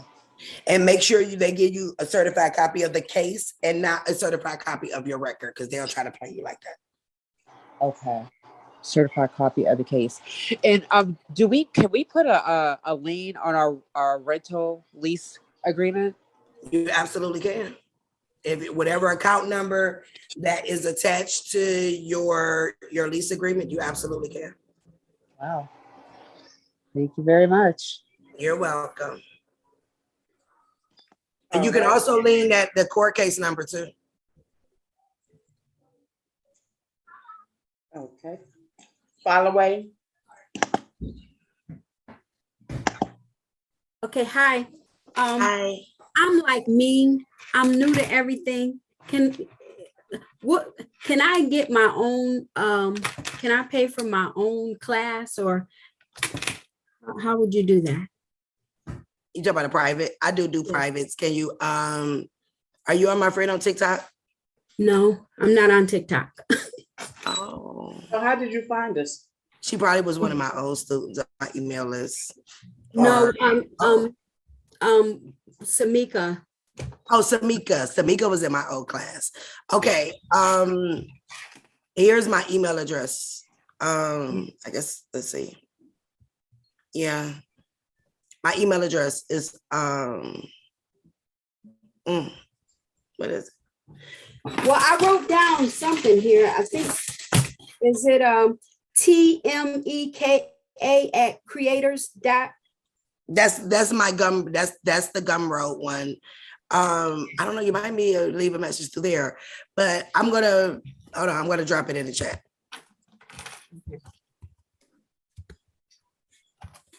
Then that way, y'all have it. While you're dropping it, I do have a question too. You said Okay. about the TDA. I already have a TDA, but what I did was I opened up the Treasury account and I had the Treasury pull my money out of my account. So I did it backwards. Is that a bad thing? No, that's fine. You are able to do that, like if you're buying saving bonds or something. Yes, But that's what I doing it did. that way, you only can do it for $100. So no, you're fine. If you already got an account open, now you could just sell your security straight to the bank. Okay, and then the second question is, the system is gonna fail. So when the system fails, the money that I have in the Treasury, is it gonna be okay? The money in the Treasury will be fine. Money in regular banks, if it has not been securitized, will not. Okay, last question is, can I do it for my grandchildren, the TDA? Yep, you can have you can open up minor accounts. But it being your grandchildren, I don't know if it is because with that being the Treasury, I don't know if it's like some custody papers or something needs to be done. But you can definitely open up a minor account. Okay, all right. Because all of the securities in the minor account does belong to the security. They can't touch them until they're 18. But of course, they have to have an adult over it. So you should be able to do it with you being their grandmother. Don't quote me, but you can definitely, the people at the Treasury are very nice. They will answer emails or phone calls. You do better emailing them though, because sometimes you'll be on hold in a minute. Okay, and then the last question is, let's see. Oh, shoot. Oh, we got to get to somebody else. That's fine. That's fine. That's fine. Janora. I dropped my email. Just have her email me. Okay, Miss Followay, can you, she sent the email in the chat. Could you please email her? Thank you, love. Janora. Hi. Hi. I'm from Detroit. I'm with the last lady. I want to book an appointment with you because I have some kinks, not some, but kink that I'm worried about. Because in the beginning you were talking about the 1099As, and somebody in a group that I was in was having us submit 1099As for bill pay and purchases. So I want to get with you to see if I can correct that. I don't know. This is like, I'm new to this too. Okay. So this is my first time. I did try to follow you on TikTok the other day and left a message. But it said that you have to follow me back. Okay, what's your name on TikTok? Fly Girl G Green.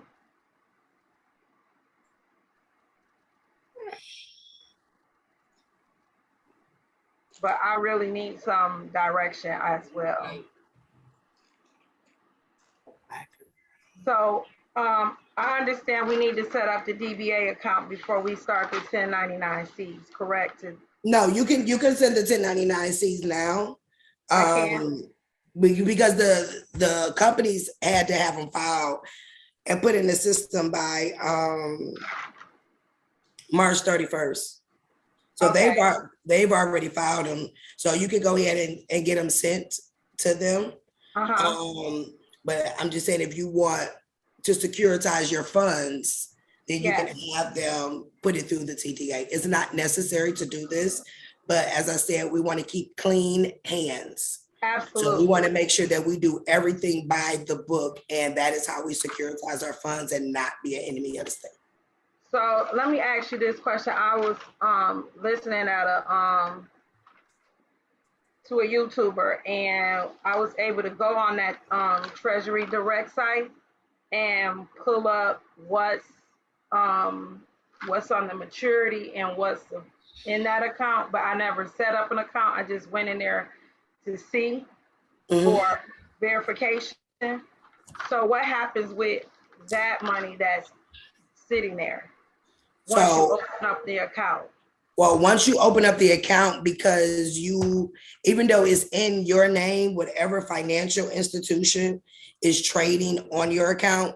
So the process of the account takeover, when you do your account takeovers, that will be a part of it. And then whatever securities and things, depending on how you set up your security agreement, you'll get all of that back.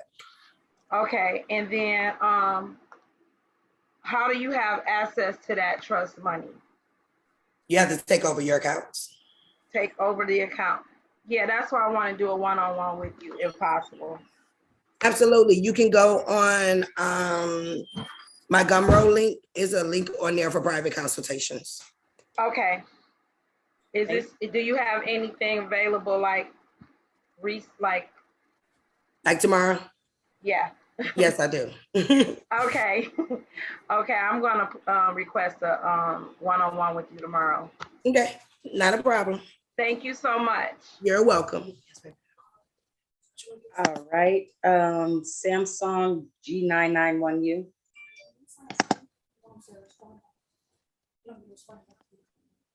Why are we busy? Should be calling me at the wrong I time. know. Can you hear me? Yes. Yes, I can hear you. Okay, this is Margaret. I need a situation I need to take care of right away with my car because if I don't get caught up, they're gonna repossess my car. And I financed it through Capital One, and I bought it from Henderson Chevrolet. So how would I do that? You would have to book a consultation with Tamika. Hey, I already booked Okay. one with Tamika. Okay. Tamika, you hear me? I'm here. Okay, but remember I told you I booked that appointment and you asked me how, because I already paid $250 to have that hour meeting with you. Because I've got a lot of stuff going on, and I've been trying to keep up with things and write things down, but I'm new at this too. So I'm trying to get a hold of it. Not a problem. Are you available tomorrow? Yes. Okay. DM me on TikTok your phone number, and I'll call you. We'll set up something for tomorrow. How about that? Okay. Thank you. I don't want you getting repossessed or none of that good stuff. So we're gonna get you. I'll get with you tomorrow. Now I'll walk you through it so you can get it in the mail on Monday.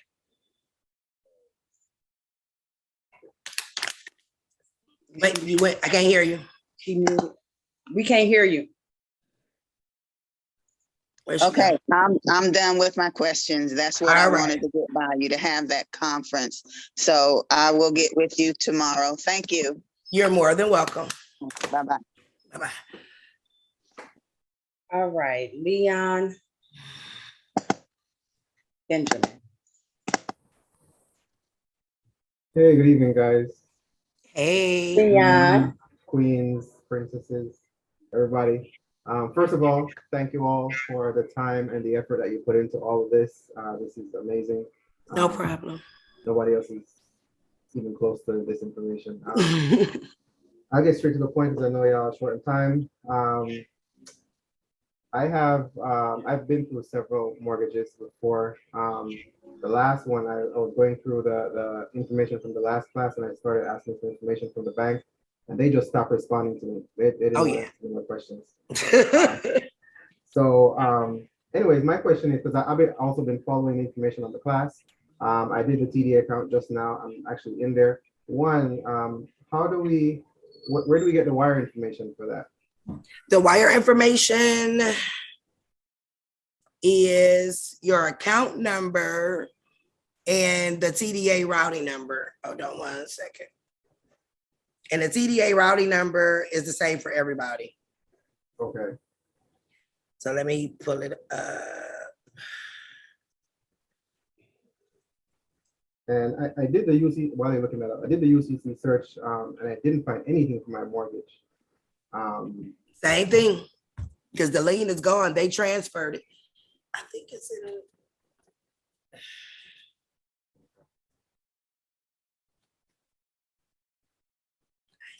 So all contracts. Hold on 1 second, guys. You'll do the same thing. Get a certified copy of it. Get a certified copy of it from your state. You want it to be certified. And do the exact same thing with going down to the register, going down to the Secretary of State so that they can remove it off of the Register of Deeds roll. And you're going to also lien it. Now, when you're liening your mortgage property, it's not the address. So pull your mortgage documents and look up the plat number and stuff, because that's how they identify it. Because of course, you know, corporations can't own property, so they have it listed.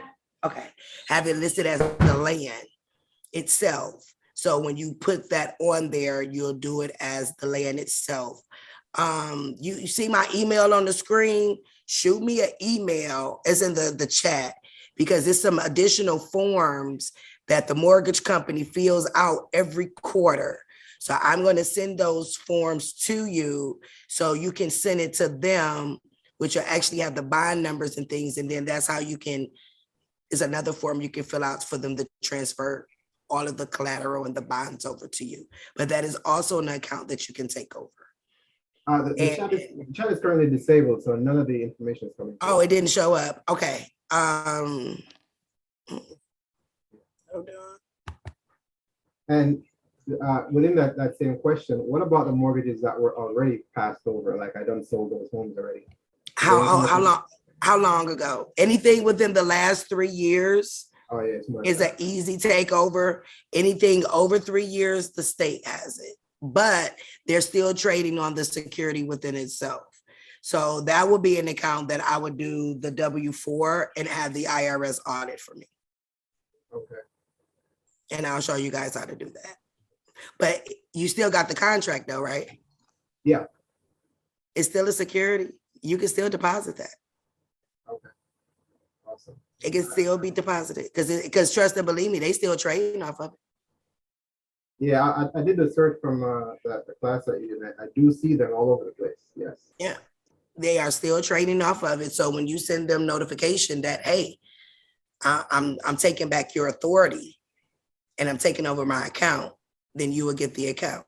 Now everybody's account is different, but I know the one account that I was able to look up through the Bloomberg terminal, which was a car contract for 40,000. I think it was like 40 or 60,000. They sold that note 10,128 times, and it was $728 billion in that account. So when you take over your account, you're taking over everything that they've done. Because see, the thing is, they can trade on our accounts, but the only person that can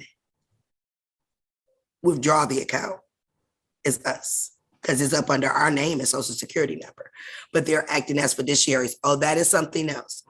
When you are sending your promissory notes, your endorser notes to the bank, add in a 56F fiduciary form. Let me pull one up so I can show you, because everybody normally do the regular 56. That is not the right one. Hold on.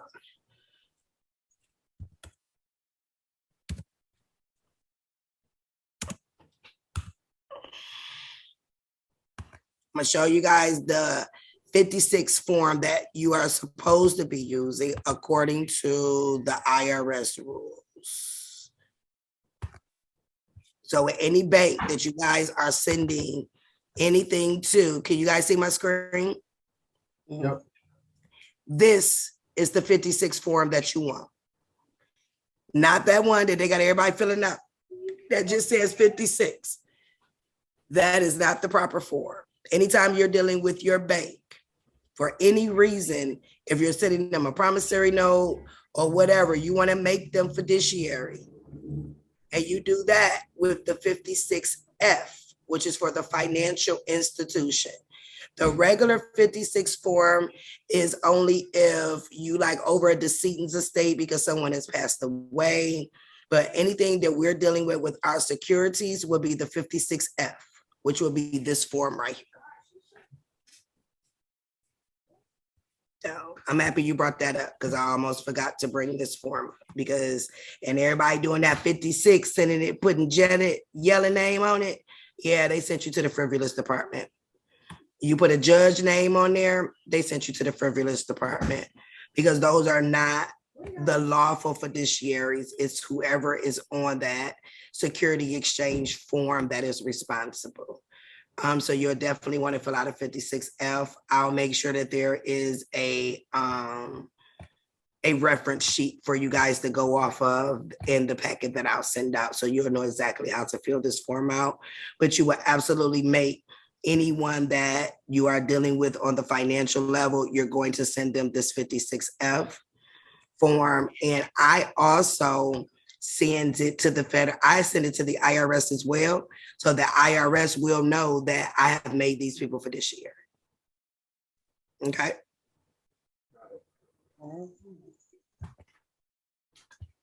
Okay. Diane.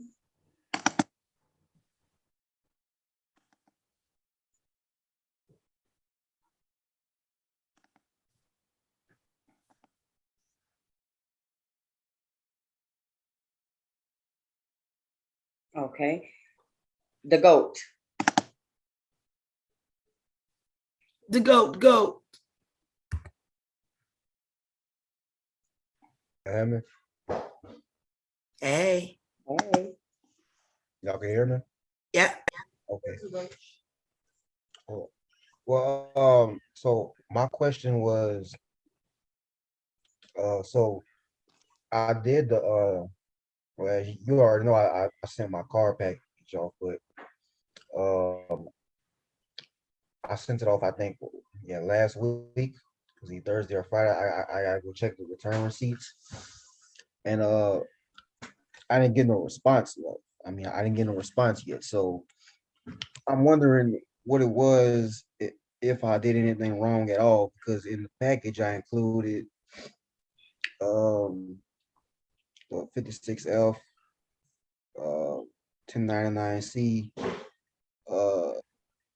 1099A. In the last video, it was The GOAT. Do me a favor, love. They don't know what we're talking about. That's in the private group, so we got to keep that private. Yeah. They don't know what we're talking about. Okay, well then I'm gonna hit you up in private about that then. Okay, I'll call you. Because I need you to find that receipt. I got this question though. Huh? So I need you to find that receipt so we can find out what day, so we can make sure that it was even delivered. Yeah, I found all my stuff today. I just found it, but okay. My wife had a question. You want to come in here real quick? Why? Because you're on the time limit. Hurry up. You want your question answered? Come on. Come on, come ask it. Hurry up. But don't worry about it. You can go to the next person. Okay. Okay. Shamika. Am I saying your name? Samika. That's right. Samika. Okay. Tamika. Hey, Tamika. Hey. Hi, darling. Long time. Hi, how are you? I'm great. Good. Okay, so I'm wrapping my head around everything, but I'm from the original group, so yes. I'm trying to register it all. So I just have a quick question on the car contract thing. On the rescinding of the transaction, is that no longer necessary? No. We're not rescinding nothing. We can't rescind it. I mean, we can with the fraud, but why? Girl, endorse it. Because that's really the payment.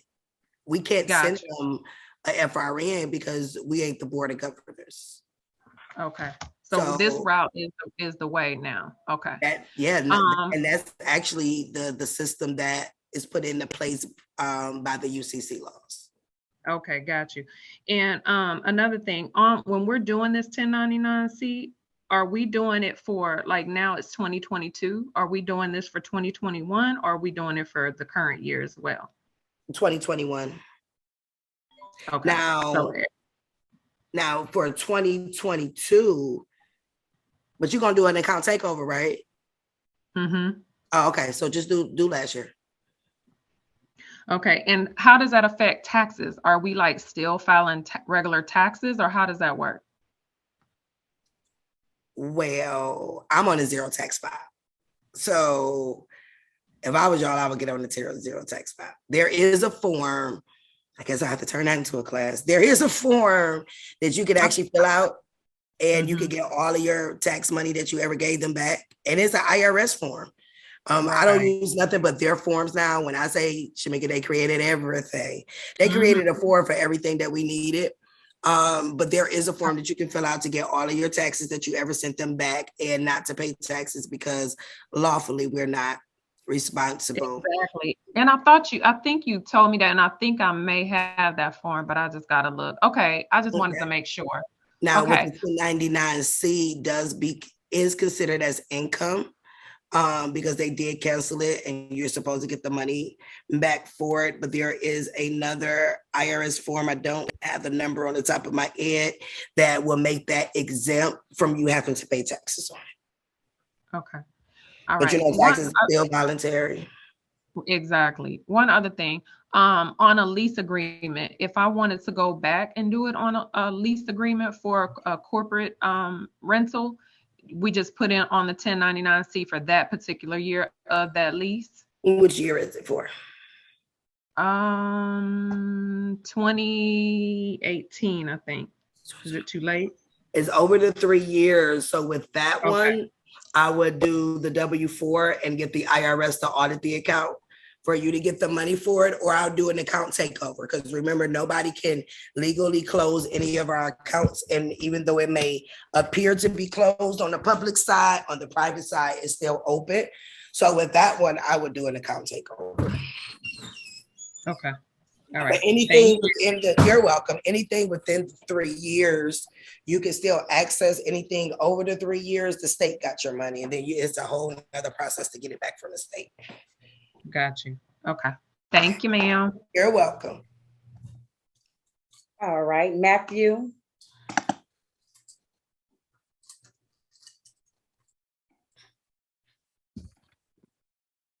You muted again. Wait, there we go. Tell him to do it again.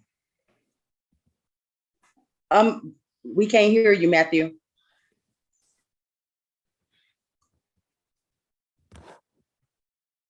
Hello? Okay, I can hear you now. Hey, how you guys doing? And thank you. I have two questions. My lady and I purchased a house from a private owner. Is there any way we can send in for that also? So you didn't go through a bank at all? No, ma'am. We put the down payment down and everything. It's a private owner. So you didn't use a bank or nothing. Did y'all use a title mortgage, a title company to close with? Yes, ma'am. Well, yeah, you can because y'all use a title company. So, trying to figure out how we'll do that one. What would be the best way? Because she doesn't have access to the Treasury window because she's private.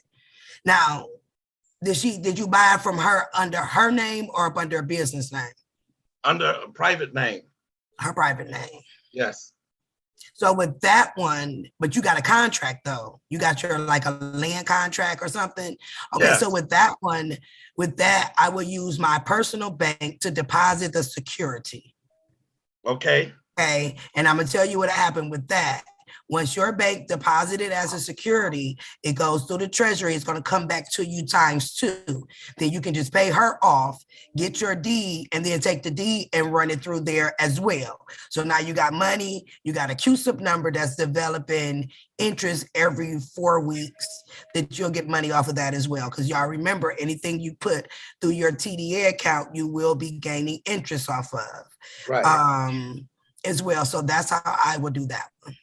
All right, my second question is the car. I just purchased a Jeep last year and I made a down payment also.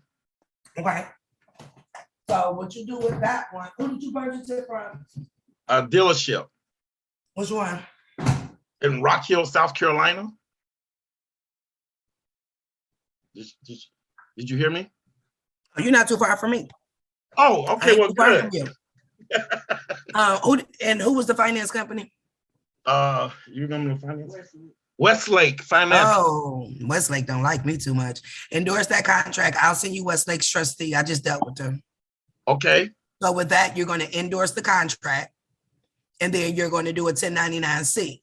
Because that is a promissory note. It doesn't have a mature date. It matures in 24 hours. So you'll also deposit that contract through your bank so that they can send it through the TDA. All promissory notes get paid out in 24 hours. So then you'll get the money off of that as well, which is 2 times the amount. You'll send a 1099-C and the endorsed contract to the Westlake trustee so that they can go ahead and cancel out the debt. Because they already filled it out on March the 31st. I can promise you that. Okay. So you're going to send me their number? Yeah, I'm going to send you who their trustee is. Can you, you got me on what? Telegram or something? I got you on TikTok. You got me on TikTok. Okay, send me a DM. Am I following you? No, ma'am.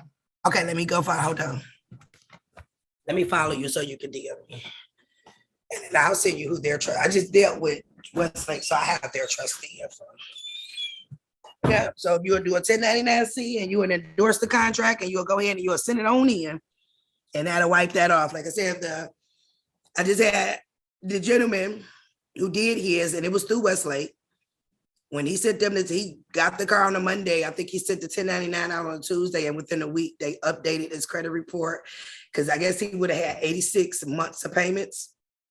He put down 86 paid payments paid off when he sent in the 1099, and he didn't even endorse the contract. He just sent them a 1099-C. Okay. So, what's your name on TikTok? Matthew Holmes.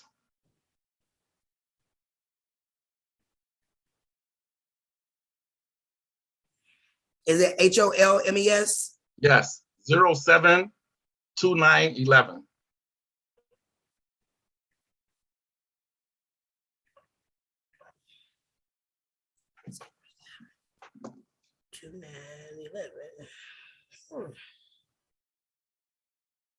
I see. All right. I just followed you back. Okay. All right. Thank you. Okay. You're welcome. So DM me your email and I'll get that sent over to you. Okay. Thank you. You're welcome. All right. Bye-bye. Bye-bye. There go my girl Alicia. Hi, Alicia.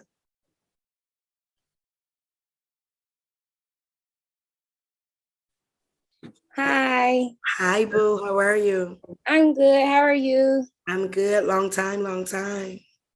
Okay, so my question was, we had a car note, but it's paid in full.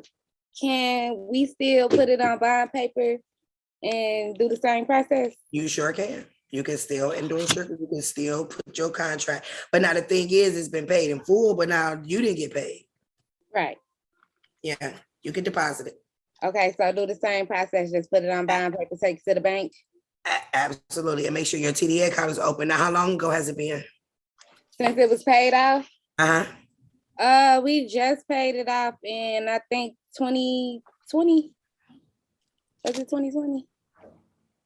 Yeah, it was like June of 2020 or 21.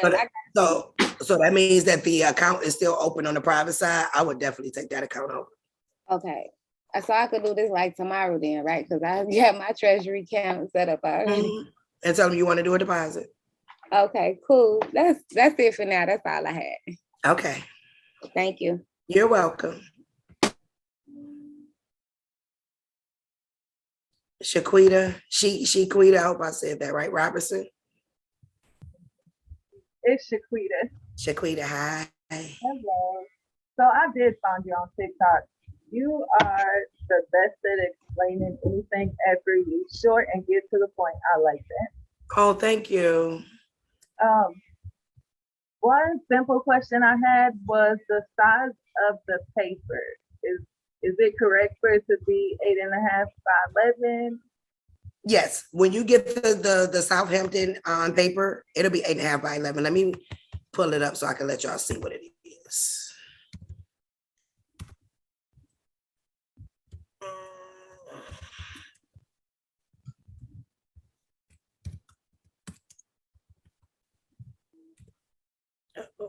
And is this considered the legal length paper? It's considered commercial paper because of the weight of it. The length of it though, is that legal size or regular size? It's the legal size. And even if the contract that you had is not legal size, I don't. Okay. The contract you have is what, probably on 8x8.5 by 11. See, the thing of the matter is this: you can write, because we are the everything. You can write your name on a napkin, and those people will securitize it. And I'm so serious. Okay. The weight of the paper is what makes it commercial, because everything that we're doing is on commercial paper. It's just like, for now on, because you guys are doing this, if you get any new contracts, fill it. Take $1 out your pocket and fill it. It's all the same thing, because we all know that money is made out of cotton. And so it's all commercial paper. Can you guys see my screen? This is what the paper looks like. Let me see, which one is this? So that's 65 pounds. That's too thick. That is almost the size, that's like almost card stock. So you want to get it to be at least, the 32 pound is fine. I prefer the 30, but the 32 is fine. But this is what the paper looks like. Right there. Yeah, is the bonding paper, which is the commercial paper. So you get it from Staples, Walmart, Amazon. This one got 250 sheets in it. That should be enough, especially if you guys are going to do the account takeover. I would suggest that everybody do the account takeover. You want your life to change. I mean, like change, like change. Do the account takeover. Please do the account takeover. That was something that I was debating on whether or not I wanted to teach on a large scale. I do have a private group that I'm teaching it now that is really putting me in a line of, I already got drones and fake birds flying around my house because I've been getting a lot of people out of court cases and stuff, but don't too much scare me. But when you go do the account takeover, you are literally messing with the church's, the bank's money, because you literally have to, you take over everything that we don't even see that they do. But hell, I'm gonna teach it. I don't care. I'm gonna teach y'all how to take y'all account over. And it takes, once your paperwork is done, it takes 3 days. It's making sure that your paperwork is done though, right? So that way you don't have to worry about ever sending another promissory note. Any promissory notes that you get, your bank will automatically cover them. You'll be able to do transactions up to $250,000, because most people don't know that FDIC insurance is per transaction and not just the bank. So for example, if you go use your card now for $100, and in 72 hours, if you don't use the other $249,000, then the bank puts in a claim with the FDIC to get it. So I show you how to take all of that over lawfully using the FDIC and all of their forms to do it. I told you I've been working these last couple months. Once we set up this TDA account, how soon can we do this? We can take in endorsement. How fast can you do who? Can you take in endorsement into the bank? If it's open, go ahead and take it. Because the remittance transfer is exactly what it is. So the remittance transfer is like a foreign international transfer. But because every company is considered a foreign limited liability company, long as you got that wire and account information, take it right on in there. I will promise you that you will probably have to speak to the bank manager because the tellers really don't know. I personally, when I did I just sent it to the trustee because I know what the trustee have to do. I sent it to the trustee. Trustee don't give me no issues. They went on ahead and credited the account. They went on ahead and threw it through my TDA account. I prefer to deal with the trustee because it is a private process. It's all about learning how to live in the public. Like the first class that I taught, that was all public. That's the public side. So for y'all that was in my class, y'all know I said it a million times. That's the public side. I had to get the public side into y'all first before I can show you the private side. I will personally find out who the trustee of that company is, and I will send it to that trustee. And I will set it up where every month that they're automatically putting it through there. So when you wake up and look at your TDA account, the money is already in it. But it's whatever processes you feel most comfortable with. Did you find where we find the routing number on the TDA? Or Yes. does it not matter? It does. The routing number is one number. The routing number, guys, is 051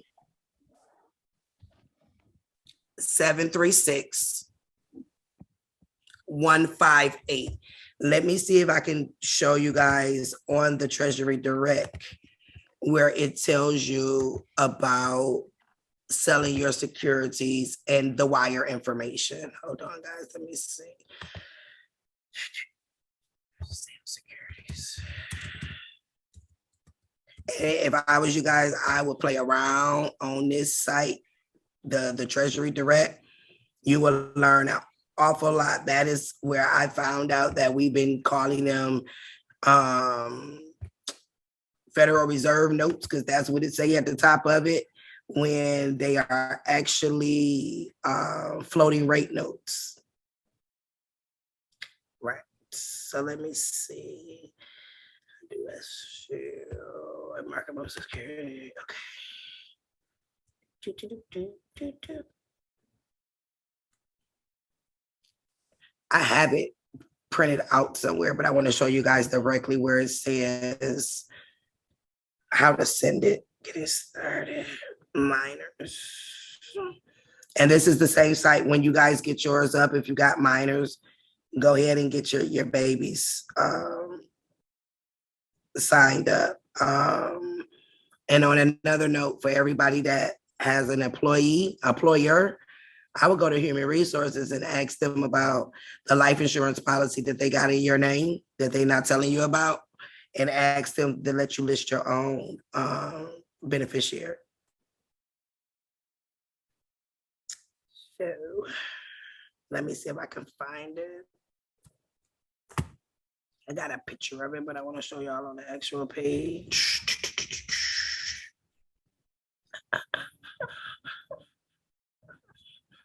While I'm looking for that, you got another question?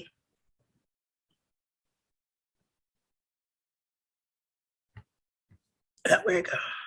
Hello. While I'm looking for that, you got another question? Or you can send me the next person because everybody's going to need that. So I need to get it. Okay, my bad. You good, sis? Earl.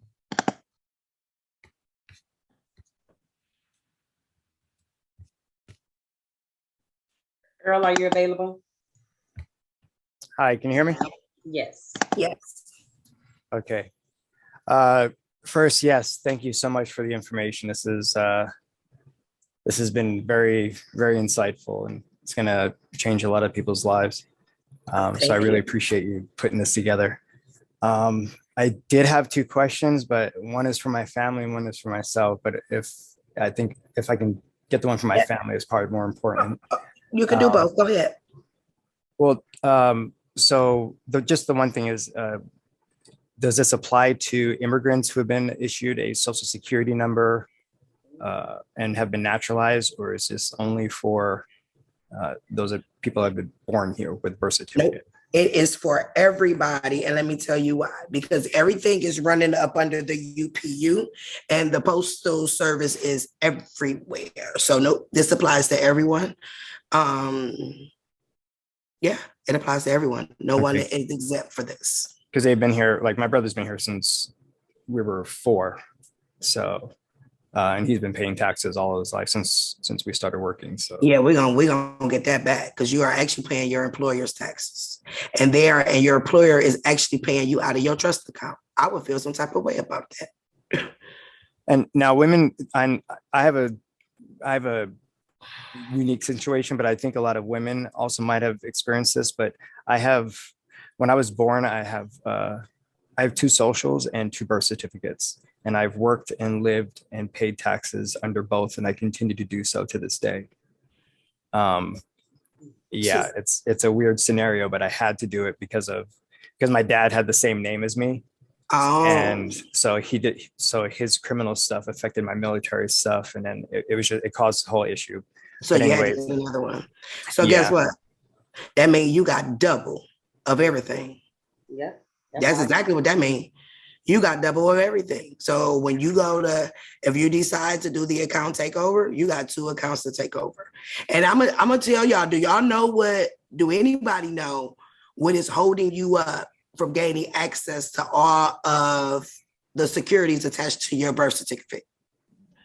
There's no right or wrong answer. Do anybody know? No. The fact that we never put on the record that we're no longer minors. That's it. That's it. We have to put on the record through a certificate of ownership that I will make sure that everyone on this call has. The certificate of ownership, and you're going to put it on the record at your deeds office, and you're going to put it in a newspaper. So this is another thing that a lot of people miss when they were filing papers at the court. If you don't put it in the newspaper, it's not considered legal yet. They have created a database in every single state. I will make sure you guys have the link to it, where you can go on, upload whatever public notice that you want, run it for 4 weeks. You'll get your affidavit of legal notice thing that they give you. Then you go refile that back at in the Register of Deeds office, and then you'll send it to the appropriate people. The only thing that's standing in the way of us and the banks and them taking and controlling us, and even this stuff that is going on with the government with about to give up the sovereignty and all of that, the only thing that's standing in our way is the fact that we never stood up and said, hey, I'm the age of majority. And that is 18, except in 2 states, Mississippi, and I think Alabama, and one is 19. But at the age of 18, we were supposed to tell these people that we're no longer minors. And that's why they keep thinking they can tell us what to do, like they are mama and our daddy. And people who have changed their names to Bays and all of that, and they legally changed it, they literally just gave up their inheritance, because your inheritance comes from your father and your father's last name. Oh, wait. Because I did do a name change for one of my names to match the other names. Oh, gosh. It's okay, though. You did it but I still have, I'm sorry? You did it through the court? Yes, I did it through the court, and then I had to post it in the newspaper and had to, yeah. So it's fine. The accounts merged because you did it the lawful way. The accounts merged. Because I think some women that get married also have that issue. I'm not sure. Mine was, when I was born, this was before the digital era. My parents got married after I was born. So the first name that was issued was under my dad's name. And then when my parents got married, they had to issue another one under the new married name. I'm sorry, the first name was under my mother's maiden name, and then the second one was under my parents' married name. So before they issued the second one, the first one was already out. So they issued 2 social security numbers. So you're fine. You just got double everything. So when you start taking over your accounts, you're just gonna have double the work. But it'll be worth it at the end. You're welcome. All right. And I'm still looking up that one part on there. I'll make sure that we all got it before we get off, so I can show you where it actually says on the Treasury site what to give your bank. Okay. Motorola. Hey, how y'all doing? Great. How are you? You muted. We can't hear you, Moto G. Hello? Yeah, we can hear you now. Okay, yes, ma'am. Okay, so I got a little bit of a actually first, what would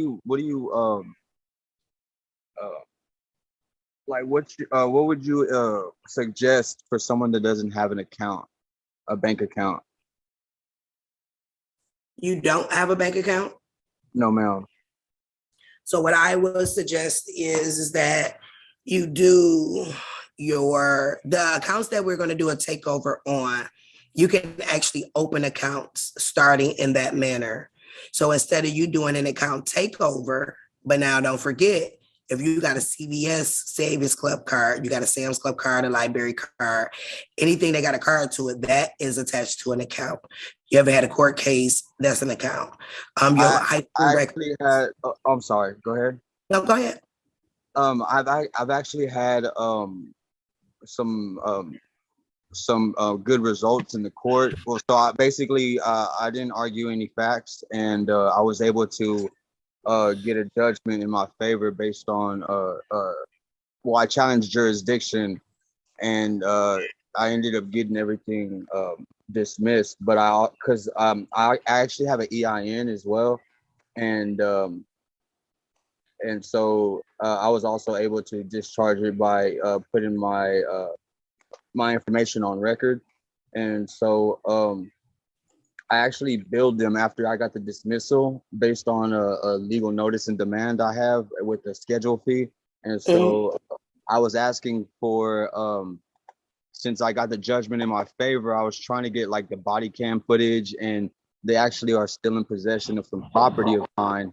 And so based on what I have on record, they're still like, running the debt up. But so I've actually, and so I was wondering if I could do anything about,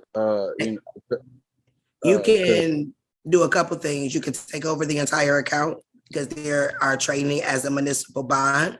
If you want to know where they're trading it at, just take the case number, go into Fidelity, Charles Schwab, or Edward Jones, and say, hey, I need you to run a municipal bond. Do not tell them it's a court case.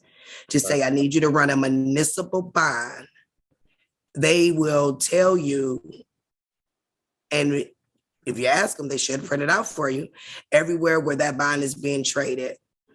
At that point, you can do a couple things. I personally will tell you to take over the account because I can tell you they're making billions or millions of dollars off of the account. And so that's the account based on the bonds that they issued to try to get me to, it's issued on the bond case. Yeah, because what happened is that anything that you sign, you made them the fiduciary. Correct, because I've always presented myself as either executive trustee, because I actually have a trust set up. That's what I'm saying. So I have the EIN as well. And so the way I was able to do it was when they sent me a notice of appearance, I basically had an appearance notice put on docket, but I didn't show up. And so they didn't know what to do. And so after 6 months of nothing happening, I just challenged jurisdiction, and they ended up granting it within 3 days. Yeah, they granted it without an issue because you did the documents that you did. Hold on one second, guys.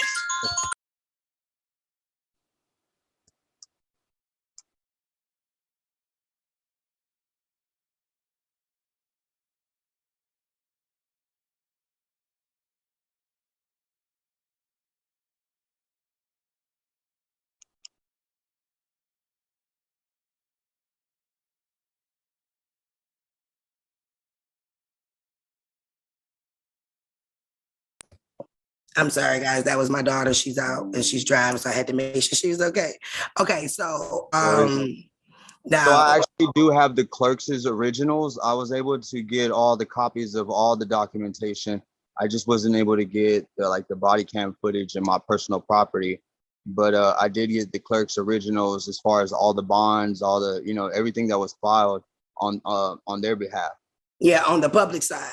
You didn't get Correct. the private side because see, with anything that you're dealing with court, anything that you're bringing you in court for, guys, I don't care what it is a tax crime.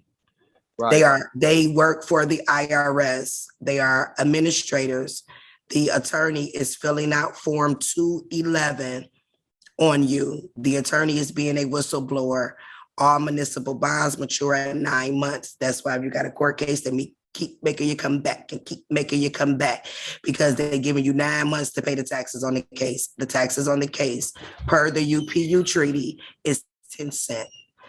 So if I was y'all, I would go and order me some stamps. I don't go nowhere without my stamps. Why? Because the stamps are backed by gold. The particular stamps that I told you guys, the 1 cent, 2 cent, 5 cent, 10 cent, $2, $5, $10, those stamps are backed by gold. For you guys who follow me on TikTok, you guys will see they're posted on my page. What about the postal money orders? Are those worth anything or backed by gold by any chance? I don't do the postal money order thing that everybody else do because those money orders are non-negotiable. Okay. So you can't turn a non-negotiable instrument to a negotiable instrument. And because the post office has direct connect to the Treasury, I don't do the accord of satisfaction, put $1 and write the stuff. I don't, because that's not the process that they put in place. They didn't tell us to do that. They actually said that goes to the frivolous department. What they said was that we're supposed to use commercial paper and we're supposed to endorse it. And what they said is that we got to pay the taxes and we only can pay the taxes with lawful funds. And that's where the postal money order the postal stamps come in. Okay. All right. So I'm not trying to hold up anybody else, but I had one more question. Go ahead. So as far as opening a bank account, is it possible to open up a business? Because I also have a registered DBA, an assumed name, and through the state. And so I was wondering if it was possible to open up a bank account using the trust's EIN, but using my registered name because it's actually an assumed name registered as an authorized representative of the estate. So my suggestion with that is this. I know you have a trust account set open. A lot of us do. But we didn't open up the original trust. We have to put ourselves back together. So just like the Bible says, the Father, Son, and the Holy Ghost, the trio, we have to put ourselves back together, which is the adult us, the minor us, and the straw man us. The very first trust that we have to do is a living estate trust. That is where you put your stuff back together. So once you do that trust, because that is the trust that you have to do to take over your accounts, even on the FDIC paperwork that you fill out, it asks you for your date of death. That is your birth date. It even asks you to prove that is your birth certificate. And so would that be the registered date, not the born date, correct? It would be your birthday because the placenta died 5 minutes after you were born. Okay. That is how they're saying we die, is via the placenta. So now you got your other trust set up. What you'll do is when you get your living estate trust set up, that is the one that holds title to everything. Then you'll put your other trust inside of that trust. But in order to take over your account, you have to have a living estate trust where you have now put yourself back together. That is the trust where you do a security agreement. And if you tell the bank to deposit $30 million in your bank account, they have to do it. That is the trust that everybody has to open before we open up any other trust to gain access to our estate. And so should I just not use that EIN and use my social and open up a regular account? Yeah, you can open up a regular account. I would suggest that you go open up that account at a brokerage firms, because the regular banks like Wells Fargo and Chase are about to go under. Get in a credit union fast or a brokerage account. Me personally, I will wait to open my brokerage account up until I have a living estate trust open, because you can open your account in that status where you automatically have taken possession of it.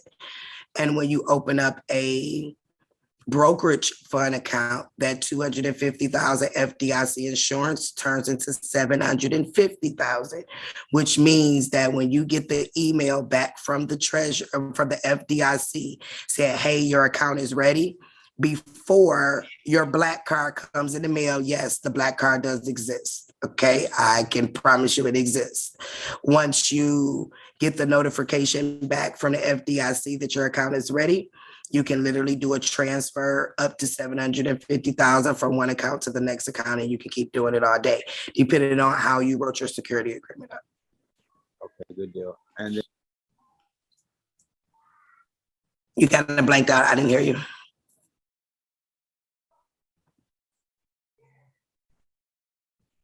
He blanked out. iPhone 12. iPhone 12. Sorry. You good, sissy? iPhone 12. How you doing? Yeah, you hear me? Yes. Yes, I can. How you doing? Thank you for all this.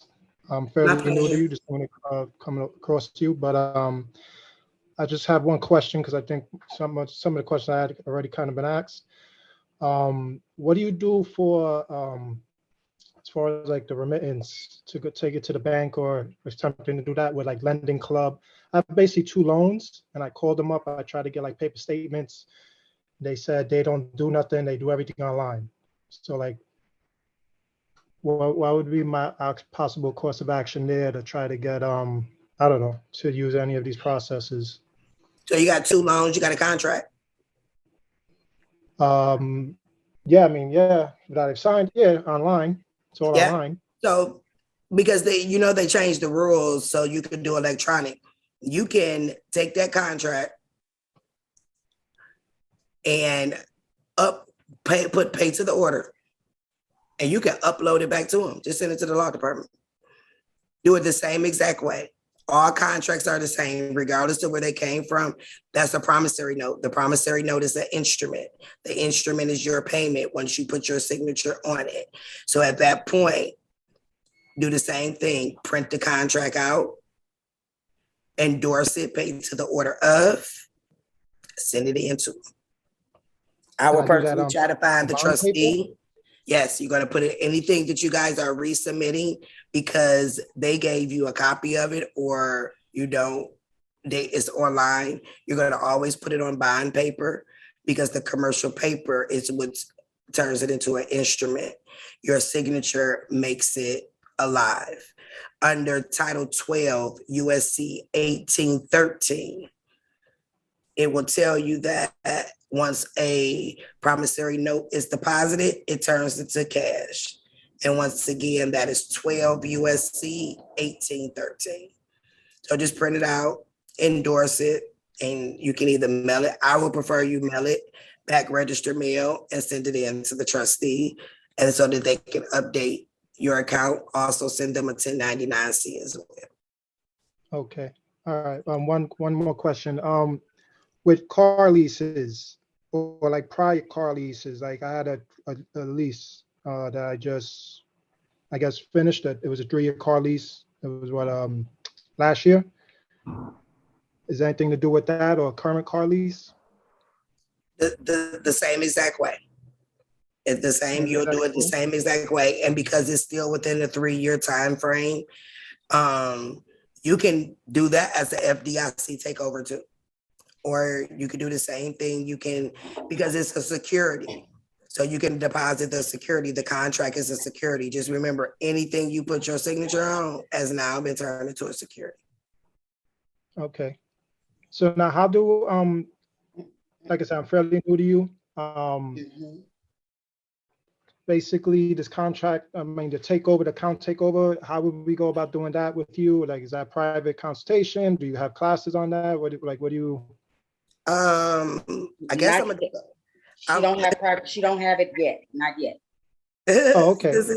All right. Yeah, So just stay tuned then, basically. Yeah, I am doing it with my private group. I do have a private group. I limit my private group to so many people though, because it's like really hands on. But I'm about to retire very soon. And when I say very soon, very soon.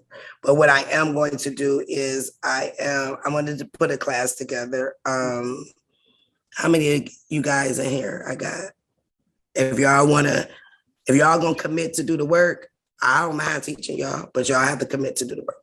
Right. I'll give y'all all the tools that you need. I'm gonna give you everything that you need so you ain't gotta go down no wrong rabbit holes. The key part of your account takeover is your security agreement. Your security agreement is your meat and potatoes, is everything that your heart desire. That's between you and only you would know that, but I will make sure that you got all of the keys to be able to do it. And the account takeover, once your paperwork is done and you submit it, it's 72 hours when you'll get that call to say your account is ready for you to use. But I will definitely, for those that are interested, I can put a class together, because once you do one account, it's easy from there. Now it's just about finding all the accounts you got, and we got hundreds and thousands of accounts. All right, Okay. iPhone I'm 12. in there. So how do we connect with you? Well, I just requested you on TikTok, like during this. Perfect. During this I call. always follow everybody back. I will follow you back. That's my only social media page right now. I got kicked off of Facebook for doing exactly what I'm doing now. Okay.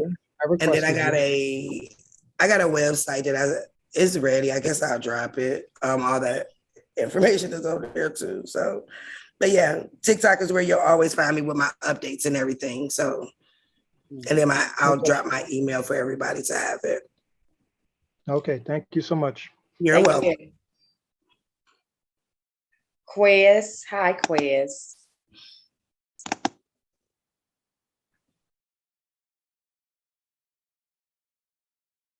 Quez, are you available?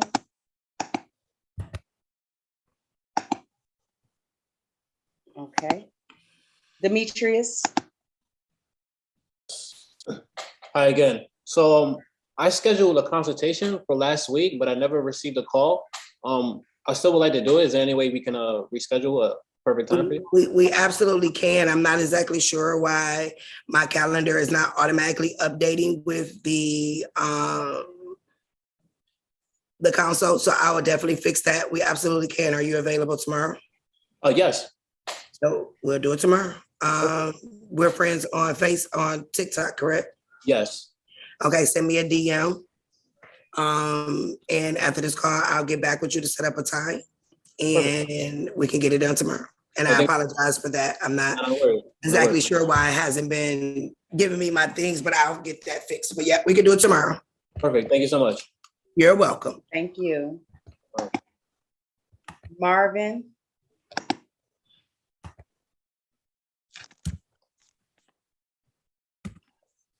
Marvin.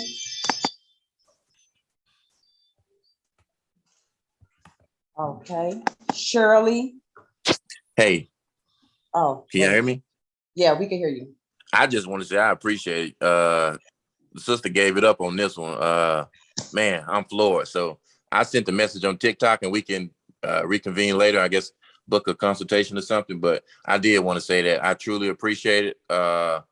You cleared up a lot of the errors and a lot of the things that's floating around out here. And I've been around this space like the last 11 or 12 years. I haven't seen people go to jail off of this OID and some of this other stuff, the A4V being thrown out. I haven't seen all of that. So to see the pieces being connected, the picture being made whole, I think me and the other 90 or however many people were supposed to be on here can say they greatly appreciate it. So I just wanted to give kudos for that. I have questions, but I'll wait till when I can book a session or something and further my learning.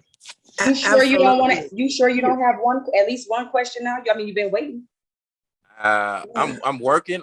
My coworker's on vacation, so okay. I'm done like 160 hours in the last 13 days, and I'm kind of wired for trying to finish up here. So I didn't want to hold up without having a concise question, because I got like 40, so I can wait. Sounds like a plan. And thank you so much for that. Yeah, that's another reason, because I was about to retire. My last class, it wore me down like really, really bad. But as I'm seeing so many people giving out information that's not proper, I can't just sit back and watch people get thrown down a rabbit hole.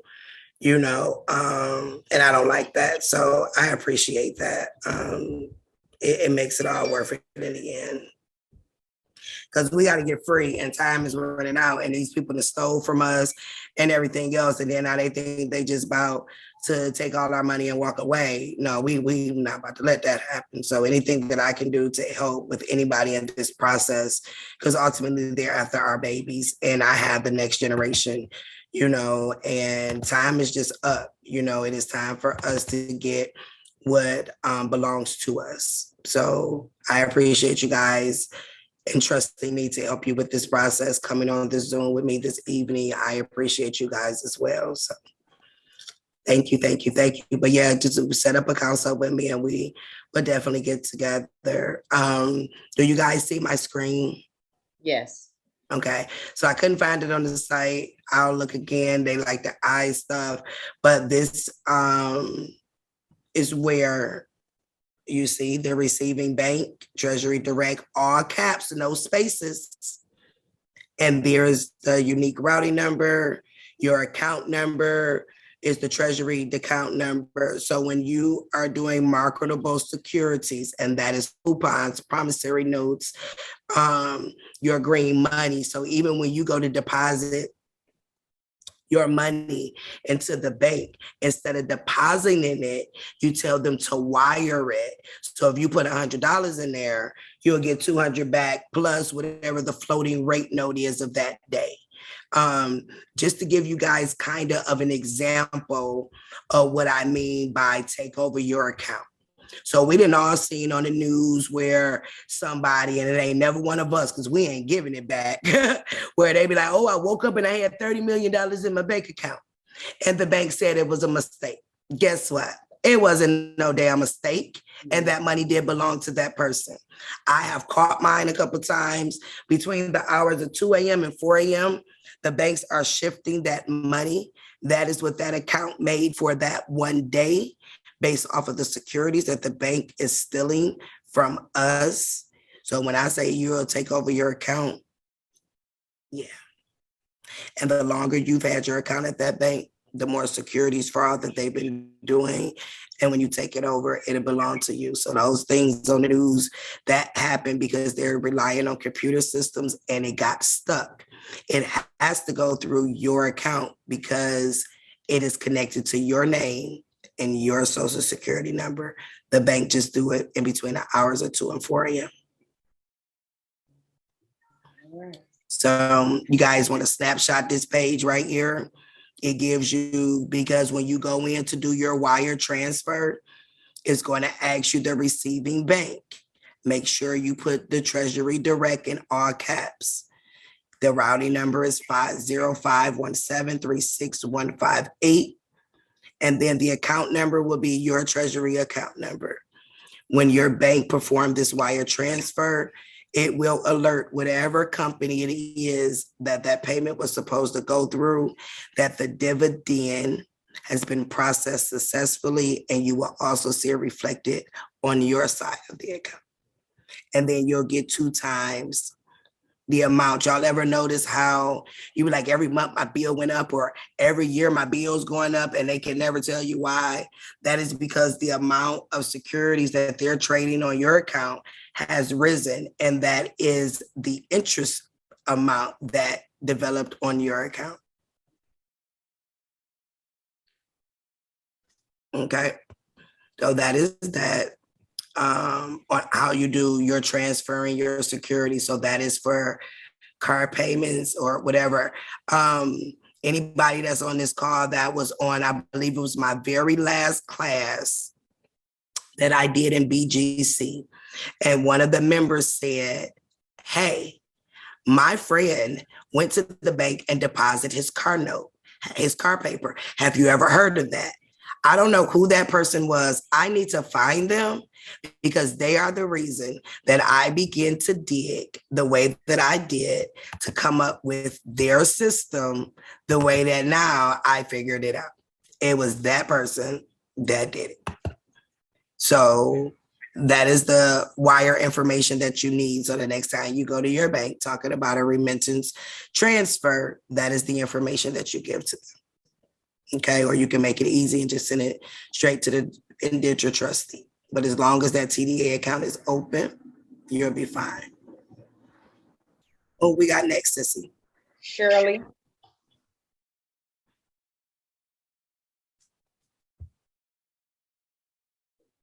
Miss Shirley. All right, Francis. Hello. Hi. So I have a question or like four. Oh, they're not important. I'm getting in consultation with you too. So, can you repeat what you said about the tickets? Yes, ma'am. So any tickets that you get, okay, you want to go to the courthouse and get a certified copy of the case. Make sure you say case and not record, because they'll try to give you the record. You want a certified copy of the case. You will know that it's certified because it's going to have the court seal and it's going to say copy and they're going to sign it. So I mean like parking tickets. Same thing. It doesn't matter. Once you get the certified copy of the case, you're going to turn it over and you're going to put a 10-cent stamp on the lower right-hand corner of the front and the lower right-hand corner on the back. Let me see if I can, I'm gonna pull up the, hold on. I'm gonna pull up the, is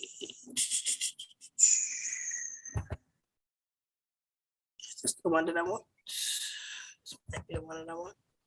I'm gonna pull up the stamp pack so I can show you where I'm getting this information from. Hold on. Oh, I read it. I was in your last class. Oh, okay. Oh, this is Francis from Instagram. I mean, from TikTok. From TikTok. Okay. Okay. So yeah, I know you. Yeah, just put the 10 cent on there and then go ahead and get your copyright notice and your copyright done and get it sent to them people so you won't even have to worry about ever getting a ticket at all. Because it puts you on the do not detain, but I do have it up. I'm about to show you guys where I'm getting this from. Okay, can you guys see my screen? Mm-hmm. Right here. When a clerk of the court certifies a paper to be copied by marking the same copy and signing his name thereto, it will be necessary to affix a 10-cent stamp. Certificates, warrants, or orders and drafts by one state officer upon another for the purpose of carrying out internal business of government, they don't have to have a tax stamp. But with us, we do. And you see it said it has to be certified and say copy on there. And let me see.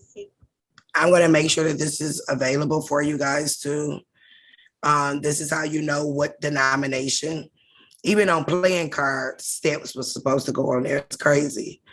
The rent, which is 50 cents. Let me find that. Okay, so the Schedule C, that's for medications. Can we find this online? This particular one, I don't know. I actually got mine from the Library of Congress. Yeah, but I will make sure. Yeah, I'll make sure that they have a copy. So here we go talking about mortgage for everybody that got mortgage. So this is how they did the denomination. So anything not exceeding $500 is 50 cents. Anything over 500 but not exceeding 1,000 is $1. So this is how, when you guys get a copy of this, this is how you'll read it. So you will know how much stamps you will put on there. So for anything exceeding 10,000 but not exceeding 20 is $15. For every additional 10,000 or a fraction thereof of 20,000 is $10. So that's how that goes. Your power of attorney paperwork, anything that you guys file in the courts or whatever, make sure you keep your hands clean and you pay the taxes. Even if you're doing a power of attorney to sell or convey, it's $1. If you're doing probate, so I will make sure you guys got this. They got a newer one out here floating around, but it's to throw people off because it don't even have the right amounts on there.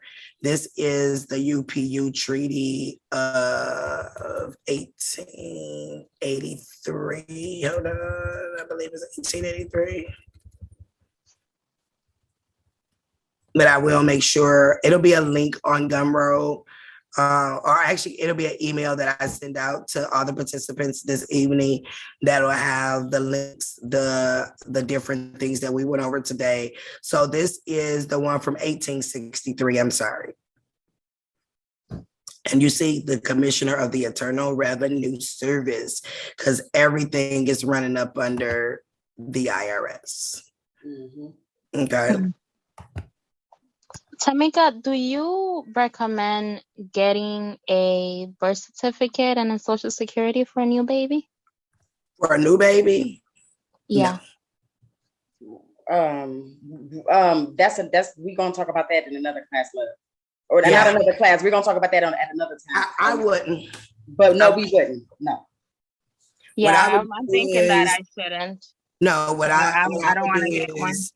Only get you only need the paper that they give you. They give you a paper, and put an ad in the newspaper. Yes, Brianna. Okay. All right. Yes, Brianna. Thank you. You're welcome. Yes, Brianna Cole. You know I'm in the class. Talk fast. Yes, it's on. Okay. Yeah. I wouldn't, anybody with a new baby, don't just put an ad in the newspaper, do an old school ad in the newspaper, get you a family Bible, put it in there. If I was you, I would put it in writing to keep your placenta, because the placenta is how they're saying that the baby is dead. That's how they declare us dead, is the placenta.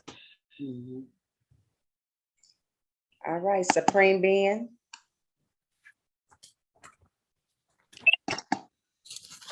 Oh, can you unmute again, love? I'm sorry. Okay. First, I want to thank you guys for even allowing me in the space. I was in one of your Telegram groups before, so I've been trying to find you since then. I didn't even know you were the same person.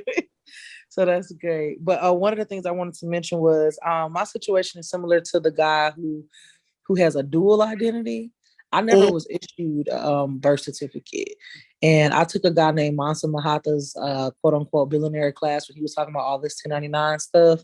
But when I was 18, I opted out of paying taxes. So I've never paid as well. However, I wanted to do the do not detain list situation as well. But everybody I run into, they're always talking about authenticating this birth certificate. But I've never had a birth certificate. Like I joined the military on an affidavit of facts, of birth facts. Basically, that just says, hey, you exist. Your mama say you exist. We see you here. You can come. You know what I'm saying? Right. So what would be like your advice? Because I have two different names as well. So what you do is you go on to copyrightdepot.com. Okay. Oh, yes. It's $17.50. Copyright both of your names. Okay. Okay. And then you're going to do a copyright notice. I'll make sure you guys got something to go off of, like a template.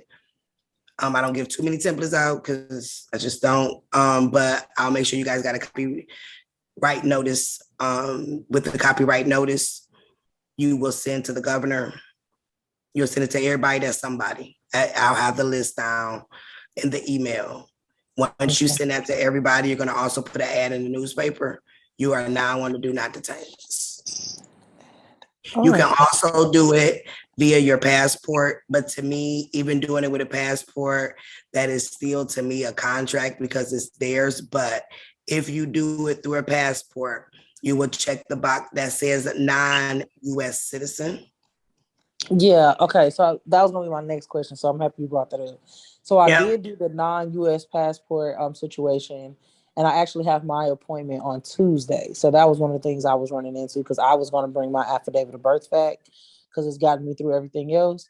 But that birth fact, that's why I have two different names. It is a different spelling than the Social Security card that I have. So I literally have like a military ID, a driver license with one name. I got a state ID with, the other name. Right. So what you do is when you do the copyright in the summary box, you'll write both of the names, and then you'll write any and all variations of. Okay. To go with that name. Another thing is I tell everybody to register yourself up under the common law court. And their website is, I think it's commonlawcourt.com. Hold on, let me get it. It's commonlawcourt.com.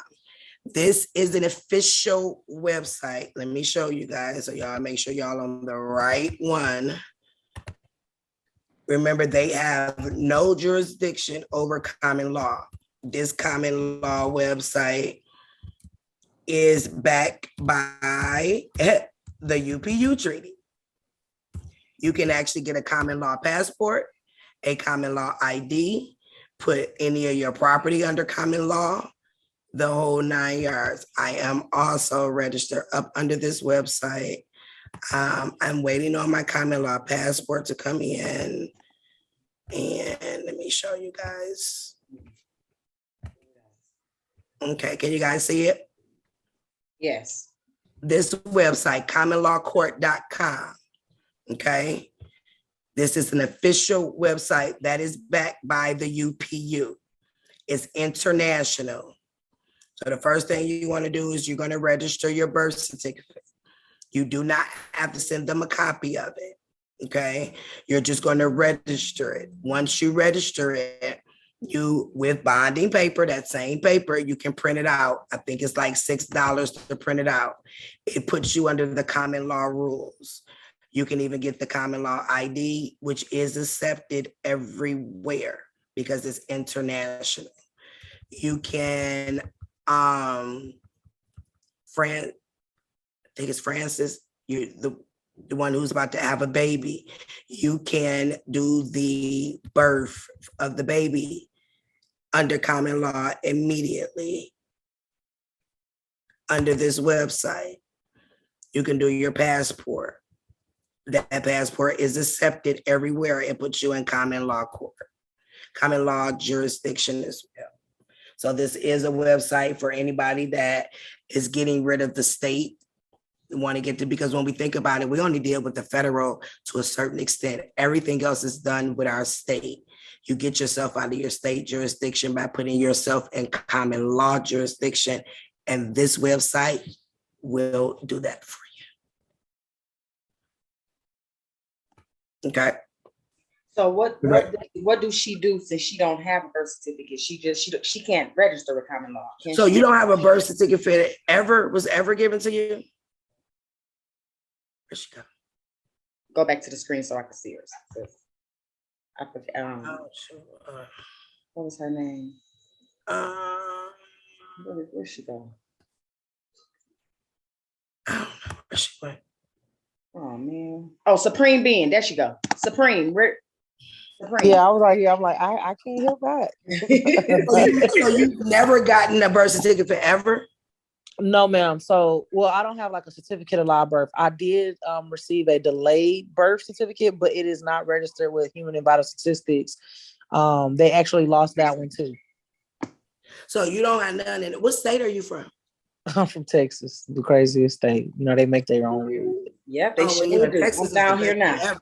And that's crazy because guess what? I'm on my way to Texas next month. That's about to be my new home. Welcome, because you gonna get away with a lot of. I live here in Texas right now, Supreme. So yeah, my sister on her way. I can't wait till she come because I'm coming where she at. Right, because that was the thing. Like Human Vital Statistics, they don't have even the delayed birth certificate, and this doesn't say. It says delayed certificate, right? And then it has like the birth number. But that's all you need. That's all you need. Because when you I was going to say the birth number is not even full. It's just a 3. You know, everyone else's is like 8 or 9 digits or something. Mine is literally like 3 with like 6 X's. You good. It don't even make it. So when you go up under the common law site, all they asking you is when was you born, what's your mama and daddy name, and you don't even have to send it to them. They'll register it up under the common law site. Once it shows, because you have to do the registration of the birth certificate first, then you're able to do anything else on the website. From there, it's registering yourself, so you can register it there, and now you have a birth certificate. For those who don't realize, none of us have a nationality on file. The Moors, which we all are, we do have a real mortgage government. I will also provide their information to the real mortgage government. Once you register property up under the real mortgage government that went back into effect April 10th of 2015, and that is recognized by the US government, when you go through all of their steps, you get a North American birth certificate. So then you'll have one.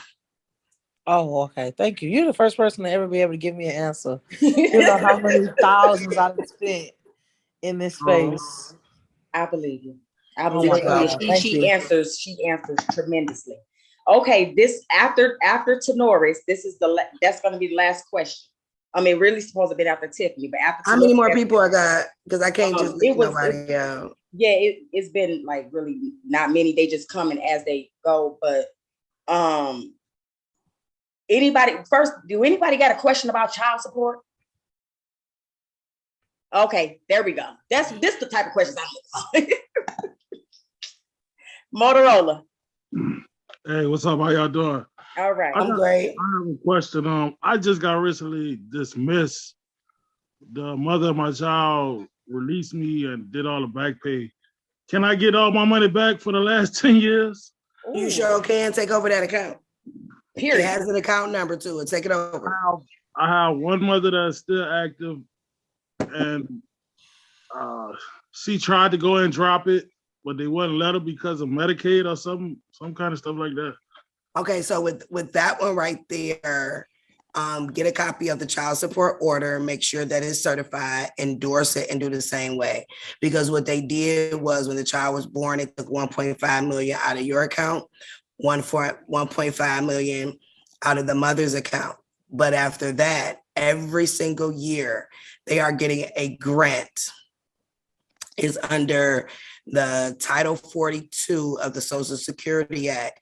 They are getting a grant, father, dad, in your name every single year. Last year, it was $90,000. So they were supposed to divide that by 12, which is, I think, like $7,046, and send the mother a debit card.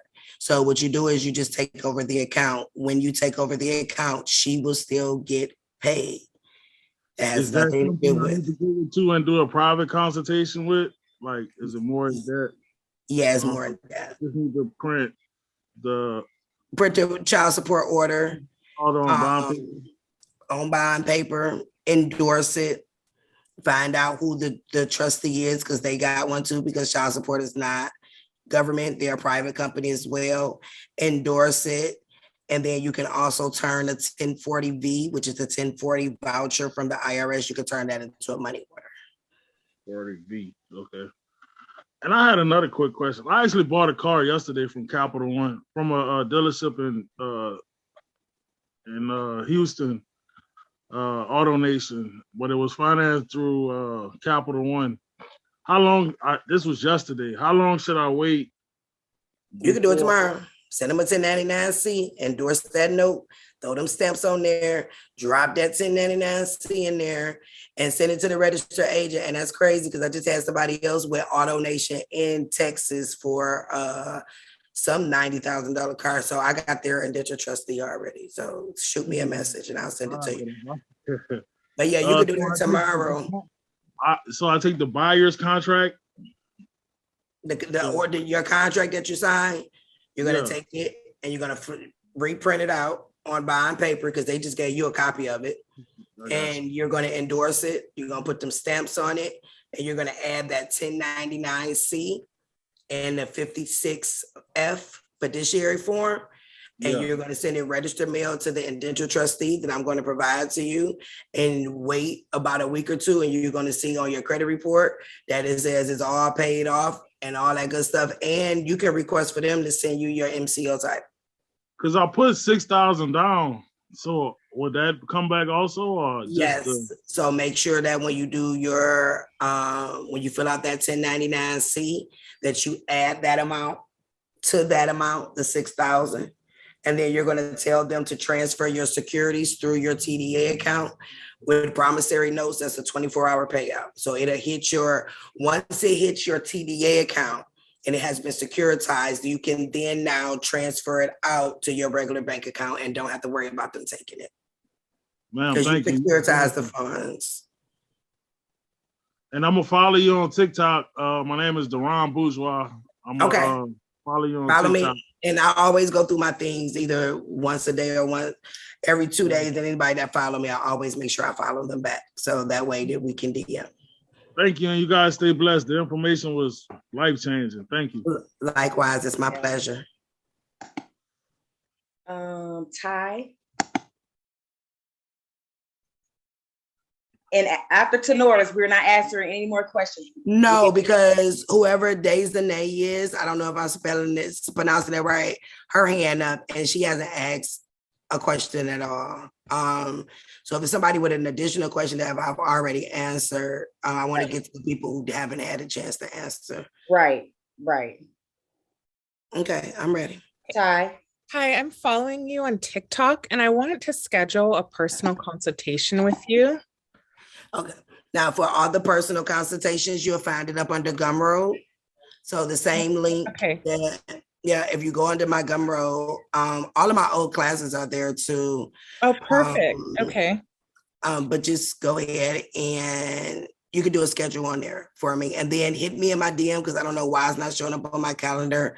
So you can tell me what day and time it was, so I can make sure that I manually add it as well. Okay, I just DM'd you, but it didn't go through. Oh yeah, because we're not following. What's your name? My name on there's Pure C Beauty.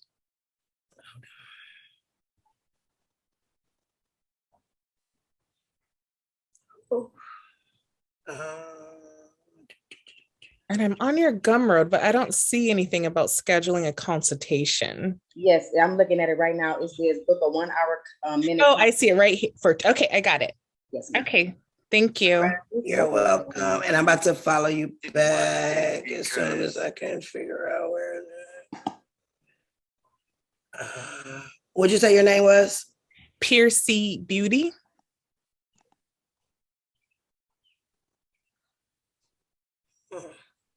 Oh, see it.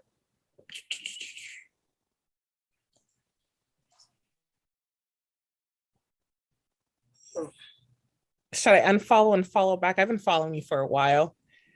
Oh, so maybe that's why I don't see it. Hold on. I just tried following back right now. Can you that last post that I put up, can you just comment on it and then I'll follow you back from there? Any one of my posts on my page. Okay, and I did do that too under Pure Perfect. Beauty. Okay, thank you. And then I'll follow. You're welcome. Thank you, Ty. Thanks. Amy. Oh, say that again, sis. What you say? Dazane, she hasn't asked the question yet. Her hand been up for a minute. Let me answer her real quick. You sure? Because I was going to order, sis. You sure? Because Amy BDC, she asked the question already. So let me get to, I'll come back to her. Let me get to Dazane because she hasn't. Okay, so everybody that asked the question, I'm gonna lower your names and just let us finish and then I'll come back.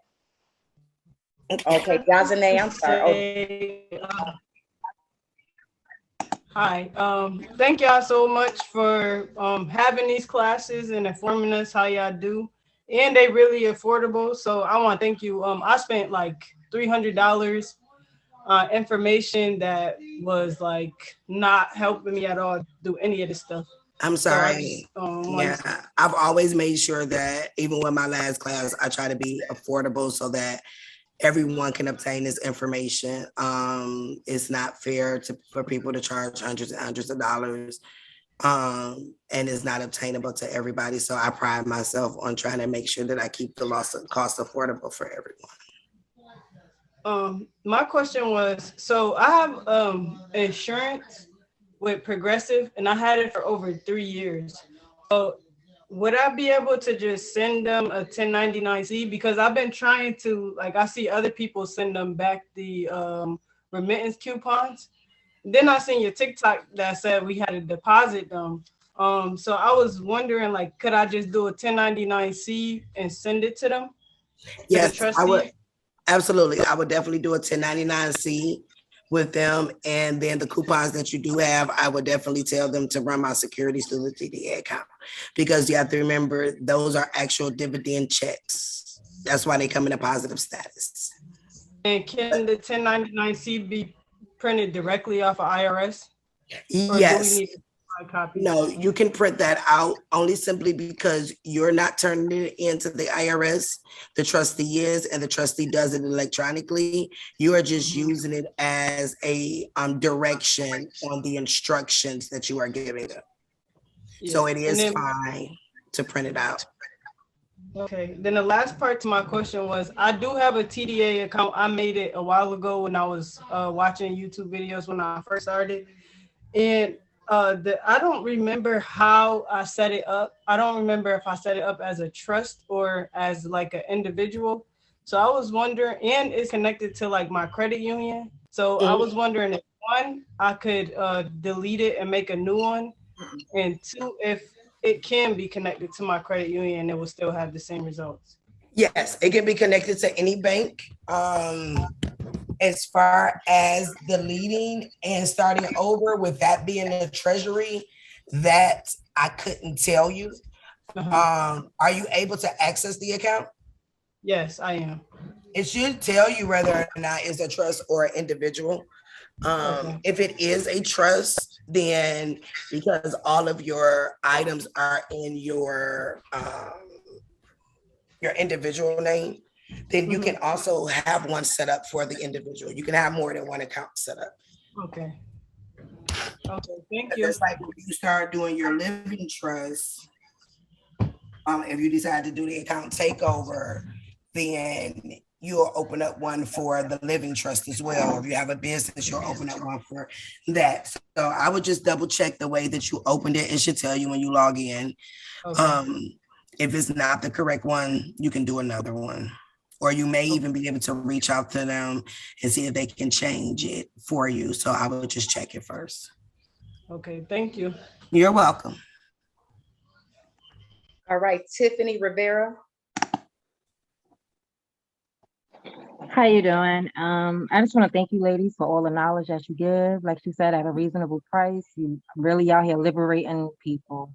My question may seem silly, but I just want to be sure. So if I'm sending the remittance coupon to the trustee, to the indentured trustee, I can also include the 1099-C in there and a letter of instruction for them what to do?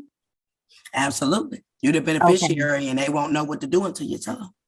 Okay. Now, if I was to go to the bank and do the remittance transfer, because I do have the TDA account set up from your last class, if I was to do the remittance transfer, do I still have to, I know this may seem crazy, do I still have to put the stamps on the remittance coupon? No, because it ain't gonna scan. So yeah, it's not gonna scan. You securitized it, which is the key thing. And you securitize it by transferring it over. So you'll be fine. Now, if you're doing like your promissory notes and things like that, you definitely want to put the stamp on there. Okay, thank you so much. You're welcome.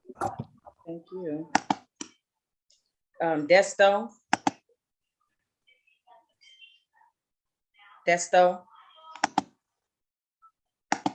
All right. Tenoris. Yes, ma'am. I have a couple of questions and I actually like to, what do you call it? Put it on public notice, on public record, I'm sorry, with the security agreement and the POA. Ma'am, I have been through the ringer trying to get this stuff recorded, and I'm talking about months on, and I'm down here in Texas, and I mean, I put them on, I didn't give them a clerk, notice a clerk, and they just still giving me the runaround about the security agreement, POA, trying to just make everything link up, and they would not allow me to do that. Yeah, sometimes the clerk will give you an issue. So now your security agreement, what is this security agreement for? It's between me, the straw man, and the I'm so sorry, the straw man and the regular, the living man. Okay, so instead of putting your physical security agreement, because that's your personal, is it a living estate trust that you did the security agreement? Revocable trust already set up. Okay, so what you do is anytime your county clerk is giving you an issue, and they like to give us issues, especially with certain things. First step, go to your federal courthouse. Okay. Tell your federal courthouse to open up a miscellaneous file. Okay. You're going to file it on a federal level first. Then you're going to tell, after you file it, you're going to tell them to give you a certified copy of the filing. Okay. Then you go back down to your Texas. You're going to the Register of Deeds office, correct? Yes, ma'am. Harris County, Missouri County. And I'm going to tell you something. When they see that big federal stamp, they ain't going to give you not no problem filing your paperwork. Ma'am, Okay, I tell everybody that. Go to the federal first, open you up a miscellaneous filing, put all your, and then now you didn't put it on the federal level. Put it on the federal level first. And when they see that big old stamp from the federal, they're going to go ahead and they're going to file it for you. And then don't forget to put an ad in the newspaper. But now don't put your full security agreement on there. Just do a certificate of trust, which just describes that there is a security agreement out there. Okay.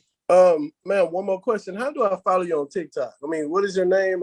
I made a Life of the beneficiary. Ma'am, because I've been going through the ringer with this. I've been going this a year and I haven't got anywhere trying these other methods and spent so much money trying to get there, and it's nothing. It's understandable. I mean, I've been at this for 10 years. And when you use their process, you had no problems.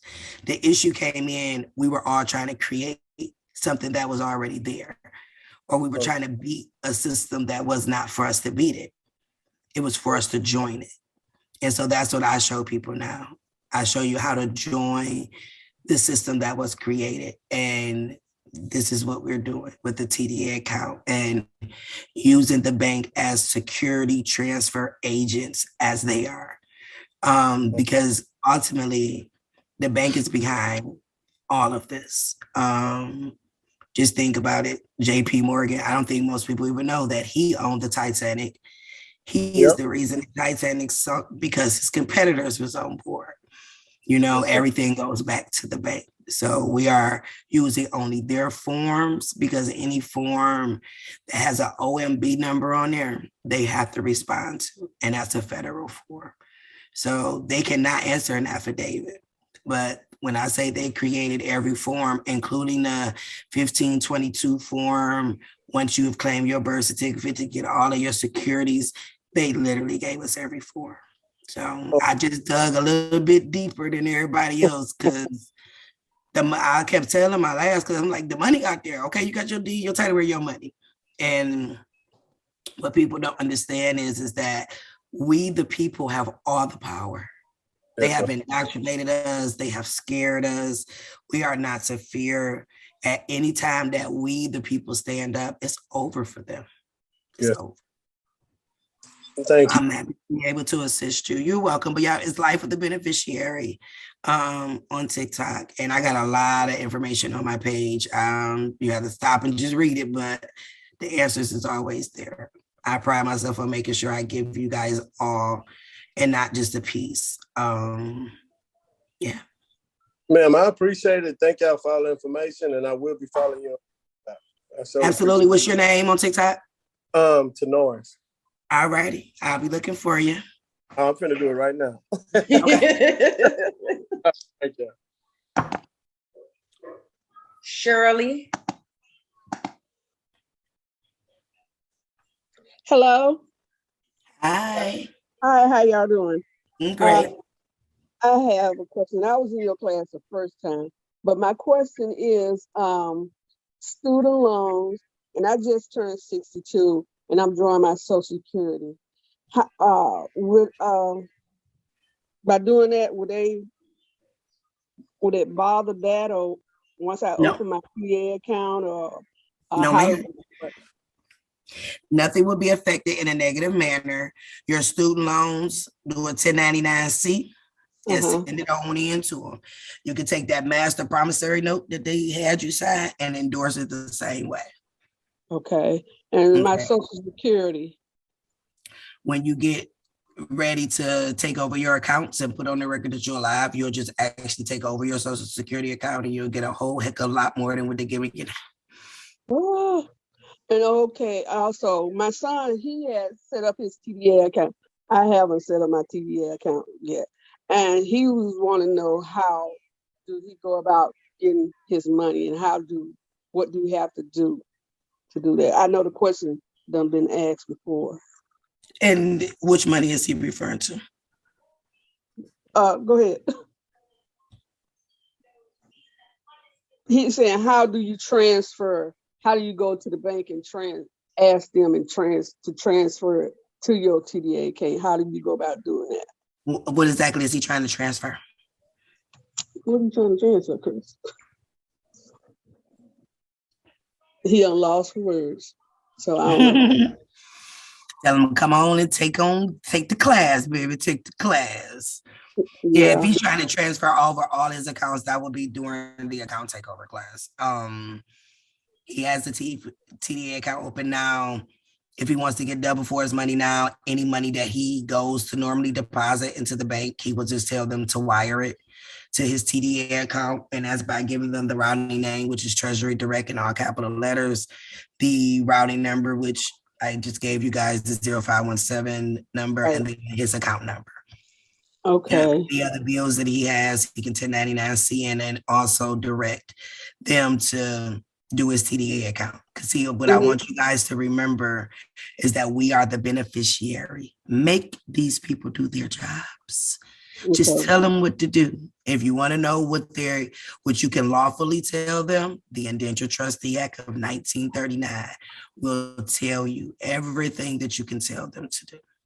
Okay, he just bought a car cash. So how did he go about getting that money back? So with him buying a car cash, he will have to, when he do the account takeover for his bank account, and a part of his security agreement, it will be requested that he get all of his reposits, not deposit, R like in rabbit, do a reposit. So when you add that to your security agreement, all of the deposits that you have made into your account, as well as the withdrawals in your security agreement, you will ask for that back and they'll put it back in his bank account. Oh, okay. All right, thank you. You're welcome. All right. DeSoto is the last one. And then I got a question. Shane. Am I saying it right, Sissy? Yes, Shan. It's Okay. Shan. Shan, okay. Yes. I am shoot.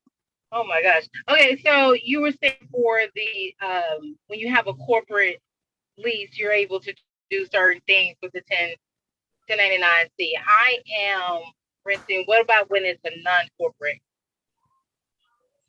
Is it regular landlord? Yeah. They don't have access to the treasury, so you can still take your lease and you can go deposit it. Okay, so just deposit it to the bank, like with that process. You're just gonna have to deposit it and into the bank because he doesn't have access to the treasury. So you use your bank, just take the lease because it's a negotiable instrument, deposit it that way, and then when they send you the 2 times the amount back, pay up your lease, and then when you do the account takeover in that same bank account, you'll get it back. Okay, and I did not catch all of the numbers for the TD account routing number. I don't have it pulled up no more, but you can Google it. That's how I got it. Okay, I'm sorry. Okay, something I can Google. You can, and it's on their website too. They don't hide that part because the routing number goes for the entire that particular account within itself. The account number would be your account number, and then the bank name would be Treasury Direct in all capital letters. Treasury Trying to see if Direct. I still got it up. Hold on. Okay. I got the account number, sister.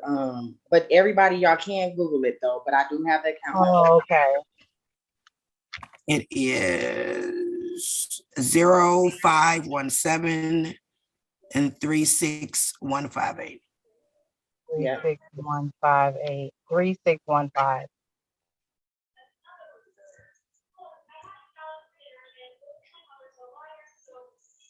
Yeah. All right, sisters, do we have any more? I don't know if we put these hands down or they just still up for the first time. I think now Amy is up for the second time. The Soto, remember I called that person, he didn't answer. Yeah, Mr. Woods. Woods been up for a minute. Yeah, Mr. Woods. Yeah, how's it going? Good afternoon. Hello, Mr. Woods. How are you? I'm not too bad, not too bad. So my main question is about, you guys asked earlier, child support. So I just received a summons to appear in court.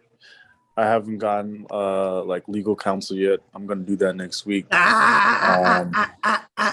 No, you will not. No. What he say, sis? False and misleading representation. Yeah, you trying to get some false and misleading representation, baby? No. Yeah, you are. If you're talking about getting an attorney, honey, 15 USC 1692 E4 said that they are false and misleading. Any communication from an attorney ain't right. So you definitely don't want to get an attorney. So you need to. So you got the mom taking you to the, or is it them? Yeah, no, it's they're trying to have me take a court ordered DNA test. Yeah, tell them you'll give them your DNA at the tune of $100 million. Woo! Say that again.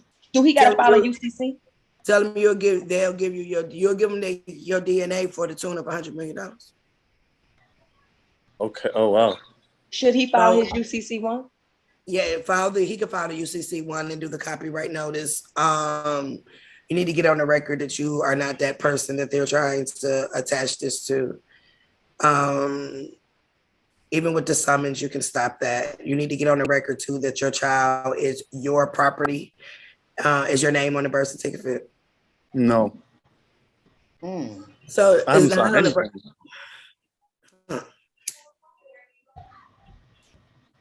So if you do the copyright notice and you do the copyright and the copyright notice, they can't bring you into court because they only can bring a dead entity into court.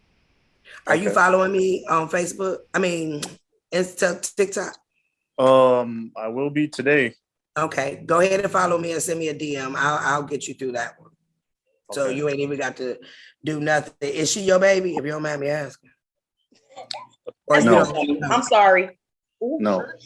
She's not? No. Oh, hell no. No, yeah, we're gonna get you. Do the baby come to your home? Say that again? Have the baby ever came to your home? No. And I'm gonna tell you something. The reason why they summons you to the court is because if she gave them your name, which is identity theft, right? That's identity theft because you didn't get her permission to get this stuff. They didn't already attack your account, and that's why they're trying to make you come in and do a DNA test so that they can get it on the record. So no, we're gonna do a copyright notice.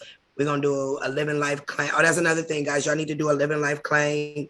I did my living life claim in quantum syntax. That is 33-degree Mason writing. That is what they are actually speaking because they're all committing vocabulary fraud under 18 USC 1001. Make sure y'all have that too. So you just need to do a copyright, a living life claim, and get it on the record, and they'll never bother you about an illegitimate child ever again in your life. But wait, now before, because we don't want to just tell people, you sure that ain't your baby? Yes. You ain't never had sex or intercourse with that one? Girl. No. We can talk about that. Yeah, we still know recording. Oh, he knows he know that baby ain't his baby. Okay. Yeah. And then my next question. So, I wasn't born in the States, so like similar to the other female that was on here, I got naturalized because I was born in Jamaica. So I tried to get my naturalization certificate from Vital Records from the first state that I moved to when I immigrated to the States, but like they said nothing was found. So how would I go about like getting a naturalization certificate and getting that what I'm looking for. Yeah. Well, if you don't, so they never gave you one at all? No, I have a copy. I was just trying to get like a certified, to authentic. You know how you authenticate your birth certificate? Right. So would I have to authenticate my naturalization certificate? Correct. If that makes sense. If that makes sense. Yeah, it does. Yeah, you will authenticate that, but you'll need. Yeah. Oh my goodness, it's a little different when you're doing it that way. But you don't have a birth certificate at all, so. I do, but it's Jamaican. It's a Jamaican. It don't matter. Birth certificate. It don't matter. Okay. Yeah, it being Jamaica don't make a difference. You can still get that. You have to get it authenticated from there, or you're gonna have to go to the embassy and get it done. But just know that you don't have to do any of those things to do any of these processes. Oh. But you do want to get it put on the record that you are a live person, and you do that through a certificate of ownership. Oh, okay. Okay. Okay. I got you. So Thank you so much. Yeah, I probably will do another class to show people how to separate yourself, get on the do not detain, get it in the system that you are a live person, that they don't have any jurisdiction. Also, the common law website, Mr. Woods, that would be perfect for you to go on there and register yourself up under common law, okay? Okay. Yeah, and then that way you'll have a common law birth certificate. If you also want to register, because none of us have a nationality on file, as I said, none of us do. If you want to do the nationality part as well, that right there will get you your North American birth certificate as well. But I would definitely do the common law website. You'll get the common law birth certificate because all you need is your mom name, dad name, your time of birth, and that's it. And then you'll have your common law one, and then you'll be able to use that. Okay. Okay. All right. Thank you. You're welcome. So, sis, how can they summons him to court if he's not even from here? Because the course is fraud, and she gave them his name, which she just committed fraud. All right, then. She committed identity theft because she didn't have the right to give up his information. Oh, wow. Veronica? Hello. Hello. So I spoke to Tamika yesterday. I am Graham Tanny and Auntie Honorable Hey, Auntie. Hey, Auntie. On there. So first I want to say I got Tamika beat just a little bit because I've been doing this for probably about 20 years, but I was moving very cautiously. I had done my authenticating my birth certificate. I would get information, but I would kind of go with whatever the ancestors led me to do. And she is the first person. I would say you guys drop everybody else because I quit everybody else and started listening to her. I told her that yesterday. And I think that's really important if you all are really serious about doing this and also being consistent. And even with me, as I said, it took me 20 years and, sometimes the younger people just pull the trigger a lot faster, but I always knew that I was on the right path. I even was telling her I had went through with an eviction, even though I probably shouldn't have went in their court. But because I believed in this so strongly, I kind of went into the court. I was totally right, but of course they still evicted me. But it didn't bother me at all because I was just like, I already know I'm going to get all of this back and be able to take care of all of these things. But just everything that she's kind of saying really connected a lot of the dots for me that I have learned over the years. So, I'm just for everybody on here who kind of jumps from person to person and has already said they paid a lot of money, stop here. This is where the buck stops and try to follow what she is saying. As somebody who's been doing this for a while and also is getting classes on credit and things like that, she is really on the right path. And in terms of, she checks the boxes even with my ancestors as well.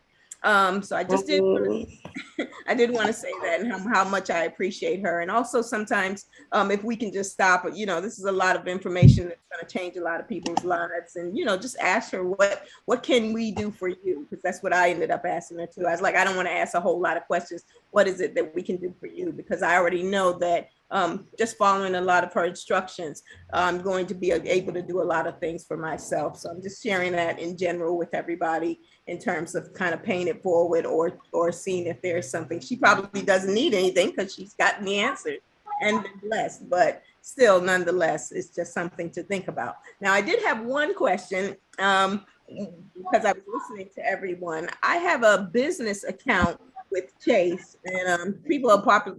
Chase's credit cards are popular, but what they did was a personal guarantee. I have very good credit, 800 credit score, so my credit is, not an issue. But when they did the personal guarantee, they just put everything in my straw man. They have never put anything in my small trucking company business name. So, when I pay the bill each month, it comes to me. It comes to my name. It doesn't have me and the trucking company's name. So I brought that up to them to say, hey, if you are addressing the principal, then this has become a personal, I don't know.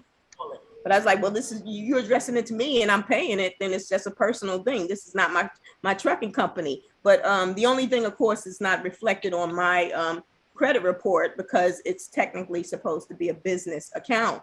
But there's nothing to do with my business on there except to say that it's a business account. Other than that, my legal fiction or my straw man name is on there. And I'm wondering if those are remittances, because I'm supposed to be meeting with my Chase banker on Monday.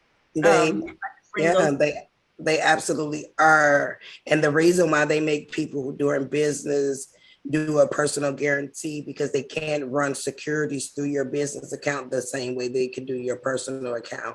So that is the fraud that they use to get your personal guarantee. The good thing about that is because they use your social, which is ultimately your credit card, you can discharge your debts off the same way and take over your account. Now, when you do the account takeover, it can be done on a business account. It can be done on your personal account. It is just removing them from the securities that they get transferred because they're acting as custodians over our accounts. It automatically goes to the main primary custodian account. So with an account like that, just take it completely over. Okay. But because they did use a personal guarantee, yes, you can. Because even with business, and they try to make you think, oh, because this business, consumer laws don't follow, which is true. But the method of payment, because we're not the board of governors, is the same exact way with the endorsing it. So what you would do, Auntie, you will also open up a TDA account for your business and use your business 10. Remember I showed earlier, had individual, sole proprietor. So go back on there, whichever one of those entities is how your business is set up. So now you're going to set up the TDA account for your business, and you're going to start depositing your instruments on your business side, your invoices and all of that, have them transferred over to your TDA business account. And because they use your personal guarantee, now here's double for your trouble. Now they got to run that security through your personal account too, because they chose the one to have a personal guarantee. Okay, perfect. Thank you. I have one other question. I felt like everybody was really. But anyway, just you said about getting a certified copy of the court case or something. Can I do that with the eviction? Get a certified copy of that? Okay. Any court case that you have, if they got a court case number, they got a municipal bond, and they are trading it, because that was also an account that you will want to take over. But yeah, get a certified, because it's still open. You still haven't paid the taxes on it. So absolutely. And if you got a corporate landlord, take them to federal court for securities fraud. I do. Yeah, that's securities fraud. Okay, I do. Securities fraud. They're not going to I just want to share. They're not. I hope not. I didn't want to go in their court. That probably was my mistake. Oh no, they just gonna want to pay you. Okay, great. Yeah, you do that federal lawsuit up under security fraud. Because if you pull up the federal cover sheet, It's the spot on there that says consumer credit 1615 USC 1692 on their cover sheet. Do it as security fraud. Send that thing over. Them company gonna be calling you quick trying to offer you a settlement. Right, Auntie. Auntie, that's all. Yeah, that's it. The only thing I want to say is if anybody is going through that and worried about evictions showing up on your credit report, it's not on my report. And I already knew that, again, because that's where it was a little bit of my background in terms of doing credit repair, is that you freeze your core logic. So if anybody is if doesn't know that, just freeze your core logic, and that should, and then you might have to contest it if it's already on there, but it never showed up on mine because I had already froze my core logic. Perfect. Okay. All right, and that's it, because Tamika already said she's not answering questions that for people that already asked questions. The Corey, this is the last question we're taking. How you guys doing today? Hey. Can you hear me? Yeah, you're breaking up a little bit, but I think I got you. I just had a quick question. I'm currently in the process of cleaning my credit. Can any of these strategies you mentioned before help in that process? Absolutely. Pull your credit report, get you a stack of 1099-Cs, and fill out one for every last one of them and send them on in. And what that does is, instead of getting the stuff erased from your credit report, it will show updated, paid as agreed. And then that will skyrocket your credit report up, because that's technically what we're supposed to do every year, which is why they were giving out one free credit report a year, is so that you can add up everything on your credit report, put a number, whatever amount it is, and because all of the debt that's on your credit report has already been discharged. So that's how you can do that. If you need your credit like immediately, because you need something done, file a FTC fraud report, put every company name down on there, go on the CFPB, do a report, upload that FTC report. They have to remove it within 4 days if it's fraud. We all know it's fraud because everything has already been prepaid. And that's how you do it. Okay, cool. Thank you. You're welcome. And I think that's it. Let's see. Anybody have like an eviction or something? Was you answering that type of question far as the takeover? I mean, not the takeover, far as the discharge your shit, sis, or no? Yeah, if they got one, I'll answer. Anybody on here that have an eviction? One person on here that has an eviction they're going through right now. Desto. I was looking for you. You left. Okay, Desto. Only Desto. Francis, we're not answering. We can't answer. Francis, she got an eviction too. Okay. Oh, okay. So for the ones that have an eviction, but I'm answering Desto right now, which we answering everybody else. But Desto, we can't hear you. Sis, how you unmute her?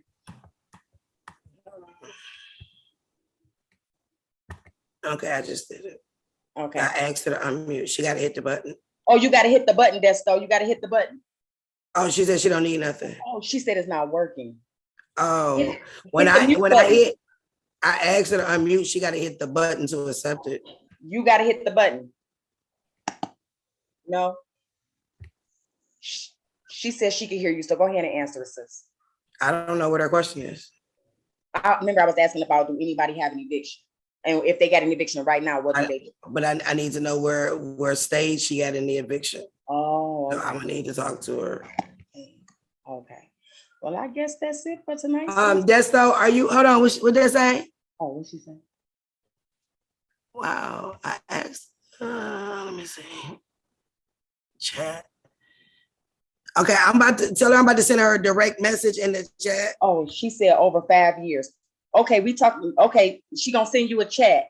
I'm talking about somebody that's facing eviction right now as we speak. That they like summons them to court right now. Who is Jaquan L. Bay?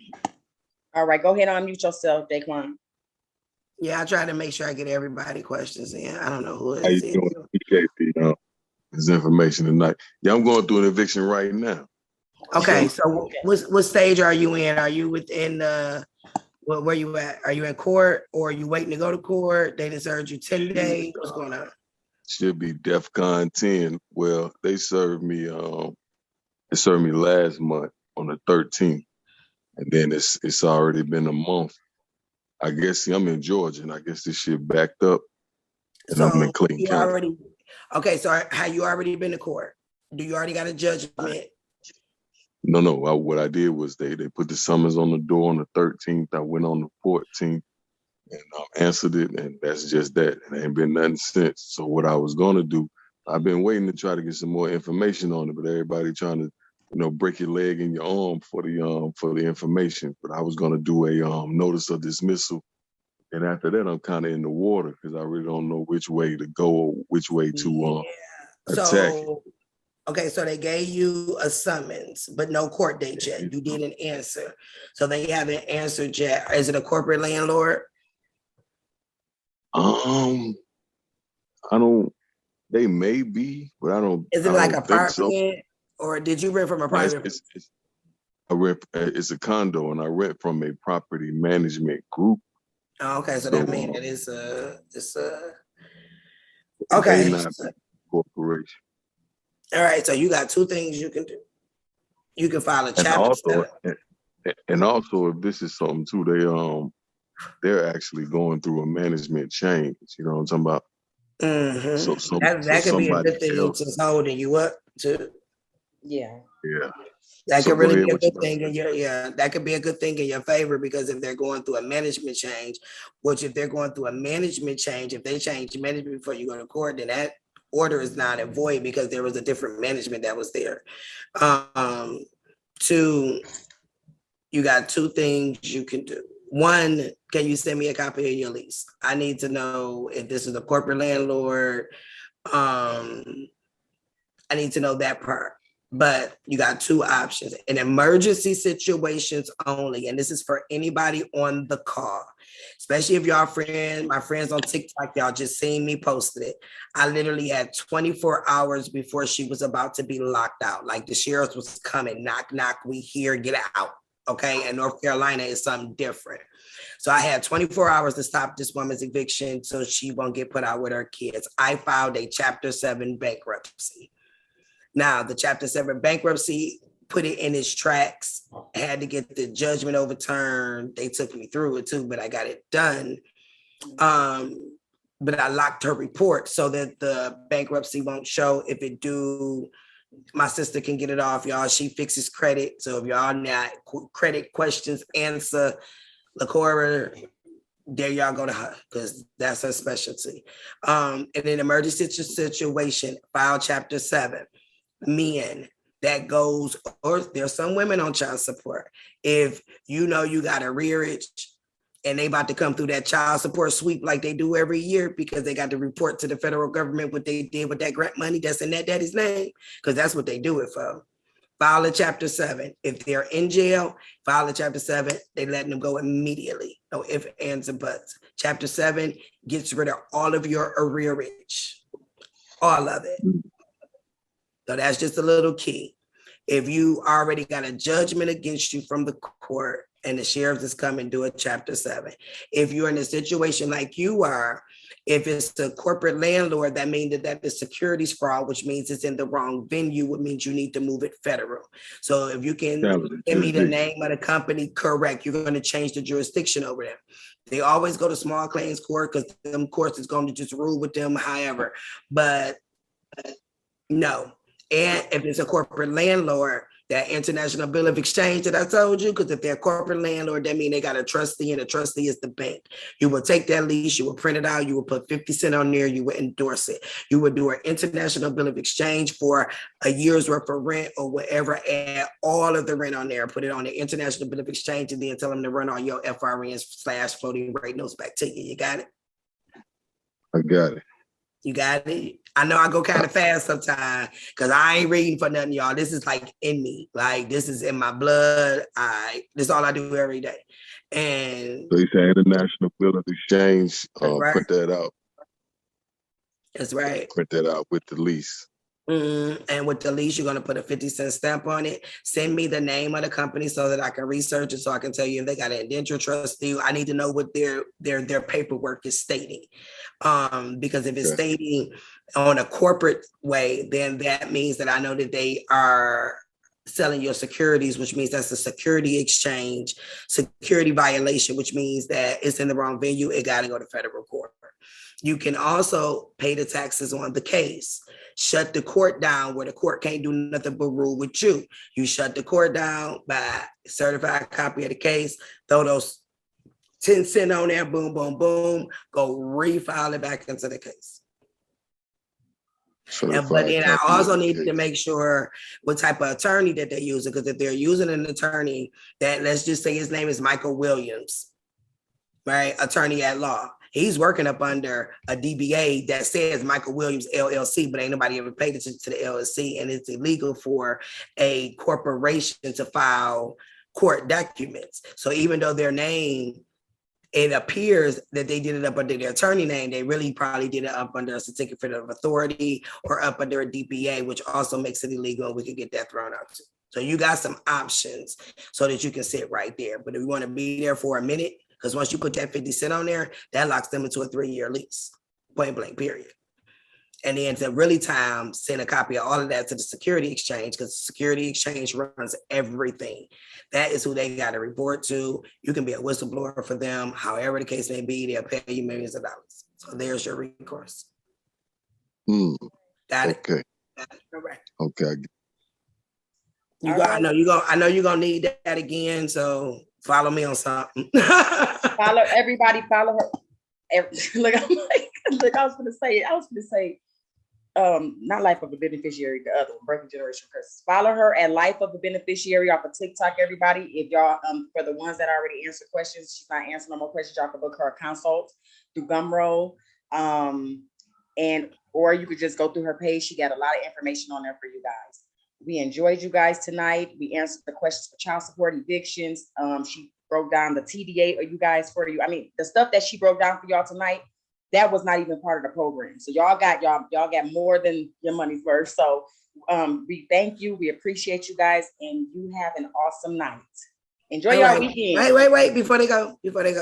Oh. Hey, everybody. I know a few people left. It did get late.